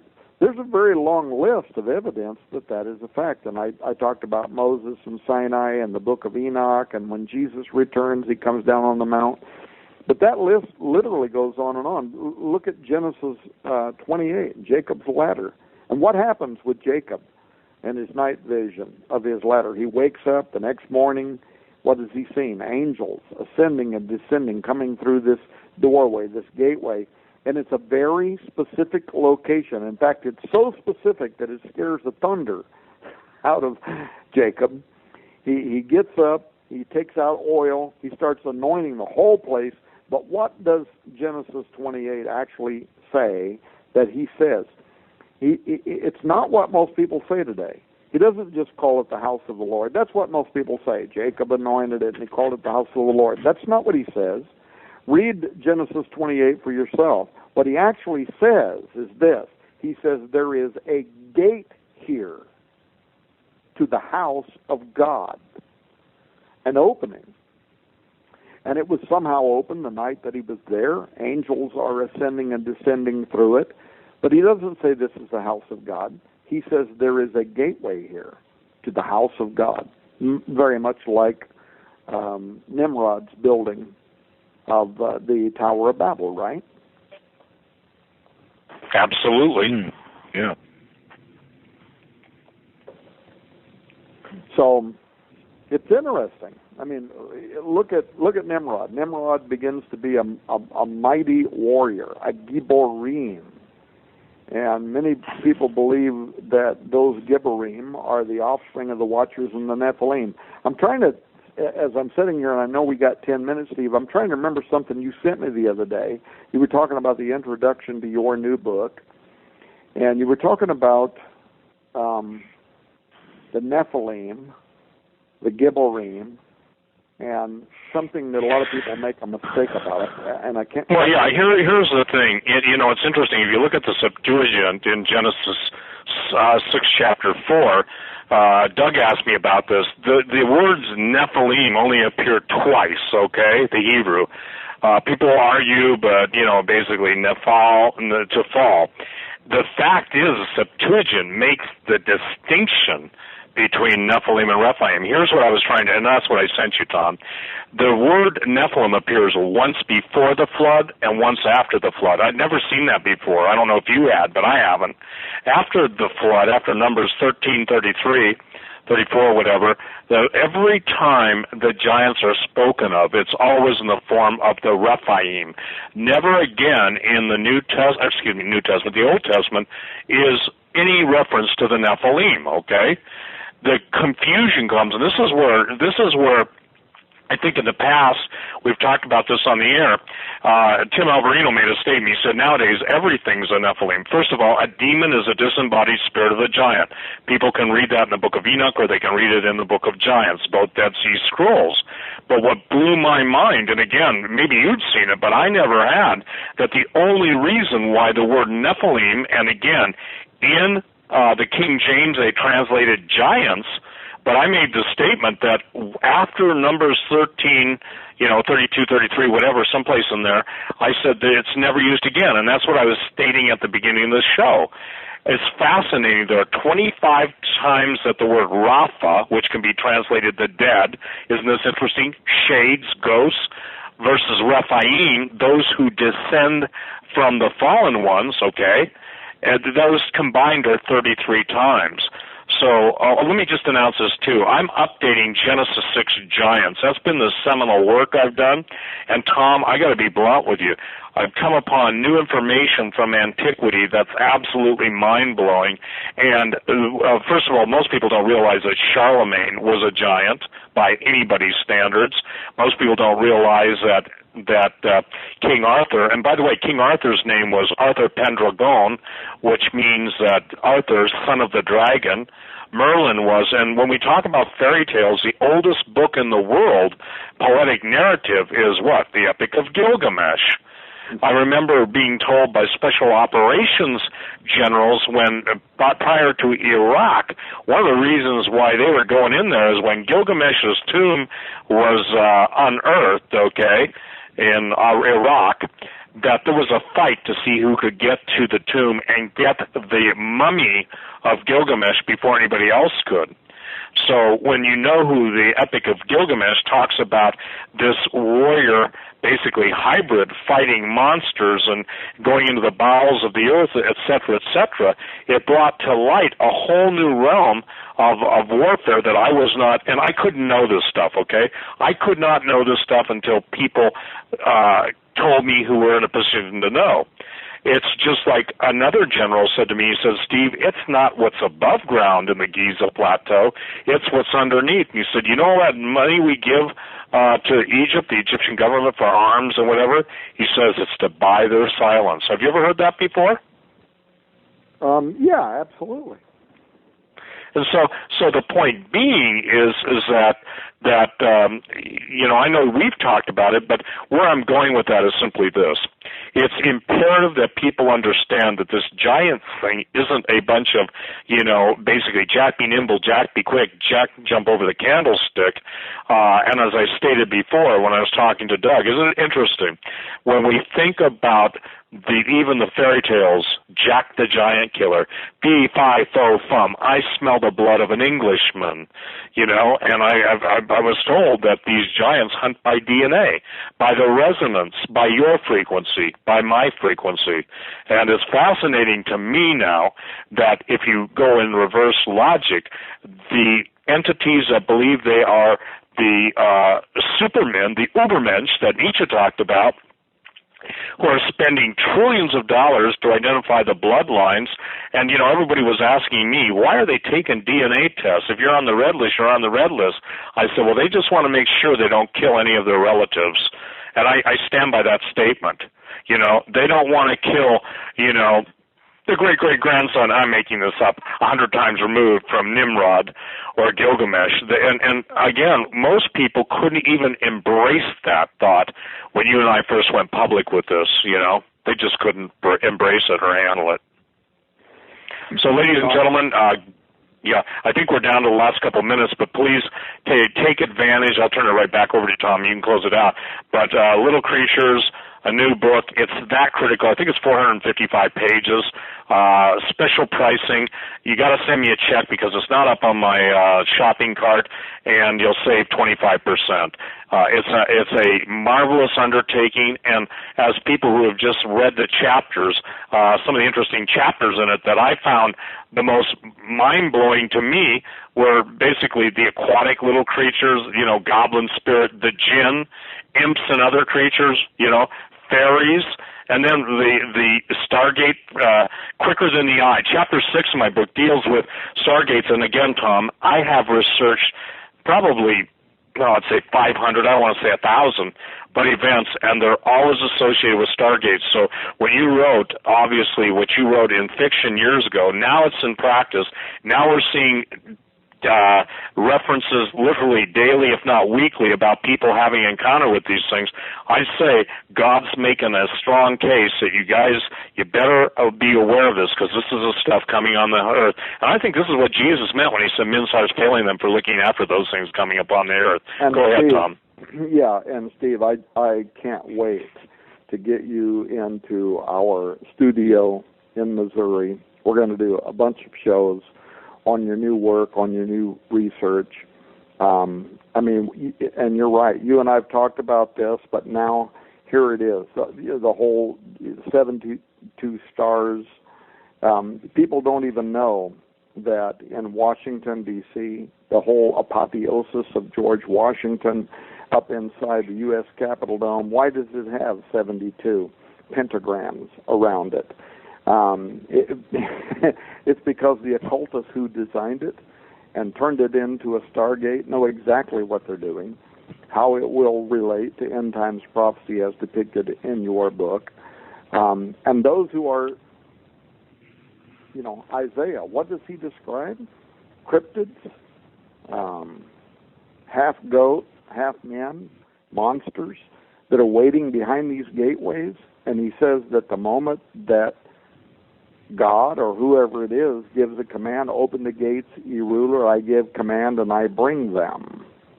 And then the gate opens. Gates, actually, plural, open. And these things start spilling out across the earth. This is exactly what your book is about. And so can't wait to get you here and to get you in the studio, you and me and Gary Stearman, to do some shows and programs on this because it's completely relevant. And I just want to share an interesting. Hey, Doug, I want to share this from Randy Conway. I put it up already. Randy is a very gifted poet. I mean, really anointed. And here's what he gave me. And I asked him to take it to the Lord and ask him to write something. And this is what he wrote. I can make it in the time we have. The world is full of giants, and there were giants in the earth in those days. This is not myth or fiction. This is what the Scripture says. The men of old who became the men of renown, the evidence of their exploits can still be found. The world is full of giants. As it was in the days of Noah, so shall it be. What could these words mean to you and me? Did not the giants of Noah's day feed upon men's flesh? How will we survive a world of ubiquitous Gilgamesh? We were like a wind appearing out of nowhere. Denial makes us comfortable, and we believe if we ignore the words of the Scripture and the prophets repeated over and over, that the events to come can be called just another theory, and things can be laughed away by calling them conspiracy. Trusters we feel in our guts and in our hearts. Giants we believe belong in myths or legends or lore. They're acceptable, kept in storybooks and movies, but nothing more. We're all too consumed with admitting the work of our own hands, with admiring the work of our own hands, to see the things of prophecy or mysteries moving across the land. Then we're ready. The disciples of Jesus were enamored with the temple and its construction, but while they were saying, look, Jesus said to watch, there's coming a destruction. This destruction is upon us. We did not see it coming, and the seed is now corrupt. What missignation has changed our seed? What gateways have been opened? What will next erupt? And then he said, what did Enoch know and what the ancient words have been ignored? What runs the mountains of Mexico that has never been seen before? What is seen along the highways, the backwoods and forests of the world? What shall be our fate when the Zamzumans are exposed and the truth has been unfurled? We must watch, but what are you watching? Where are you looking? The Emim giants approaches. Who are you watching? The question is raised for the day of the Lord encroaches. Transhuman or non-human, both are made matters little. If Rephaim can walk free, repentance is the only preparation for truly. As in the days of Noah, so shall it be. That's put up on my website, The Dreams and Vision. Pretty astute, wouldn't you say, Tom? Absolutely. You have this whole prophecy, the second book of Joel, parallel in Revelation 9, and it talks about this very end times volcano of hybrids, great people and strong. The Gibborim, he says, they're going to run like mighty men. They're going to run like mighty men upon the walls. The Gibborim, the giants, they're coming. There are great people and strong, he says. That's all biblical prophecy, that these gates are going to open. They are coming, and people need to listen to what Steve Quayle has to say on this issue. Hey, Joe and Doug, thank you for allowing us to come on here tonight to talk about prophetic issues that we think are thank you. Today and tomorrow's headlines. You know, I got to say, you're very generous with your offerings for books. Go to stevequayle.com, click on the banner, and don't forget, in the comments section, make sure you mention that you heard them on Hagmann and Hagmann for the discount for the free books, and that's a generous offer. And I'll tell you something, I'm going to be taking advantage of that as well, only because you cannot have too many copies of your books, regardless of the title. And Steve, thank you so very much for everything, and for your hard work and all of this. And both of you gentlemen are just class acts, and really, really honored to have the privilege of sharing the soundstage with you. Thank you. Good night, everyone. God bless. Yeah, thank you, and look forward to the programs we are going to do with Steve Quayle on Skywatch Television involving his new book and research. Fantastic. All right, gentlemen. Well, thank you so much. We've reached the end of the program. Both of you, good night, and be safe. God bless. All right, ladies and gentlemen. That'll do it for us tonight. We are tomorrow night. We're out of here. Tomorrow night, Daniel Duvall will be joining us, and it should be a fantastic show. He is an author, and looking forward to that. Until then, stay safe, God bless, and have a great night, everyone. Thank you for using Blog Talk Radio. Goodbye.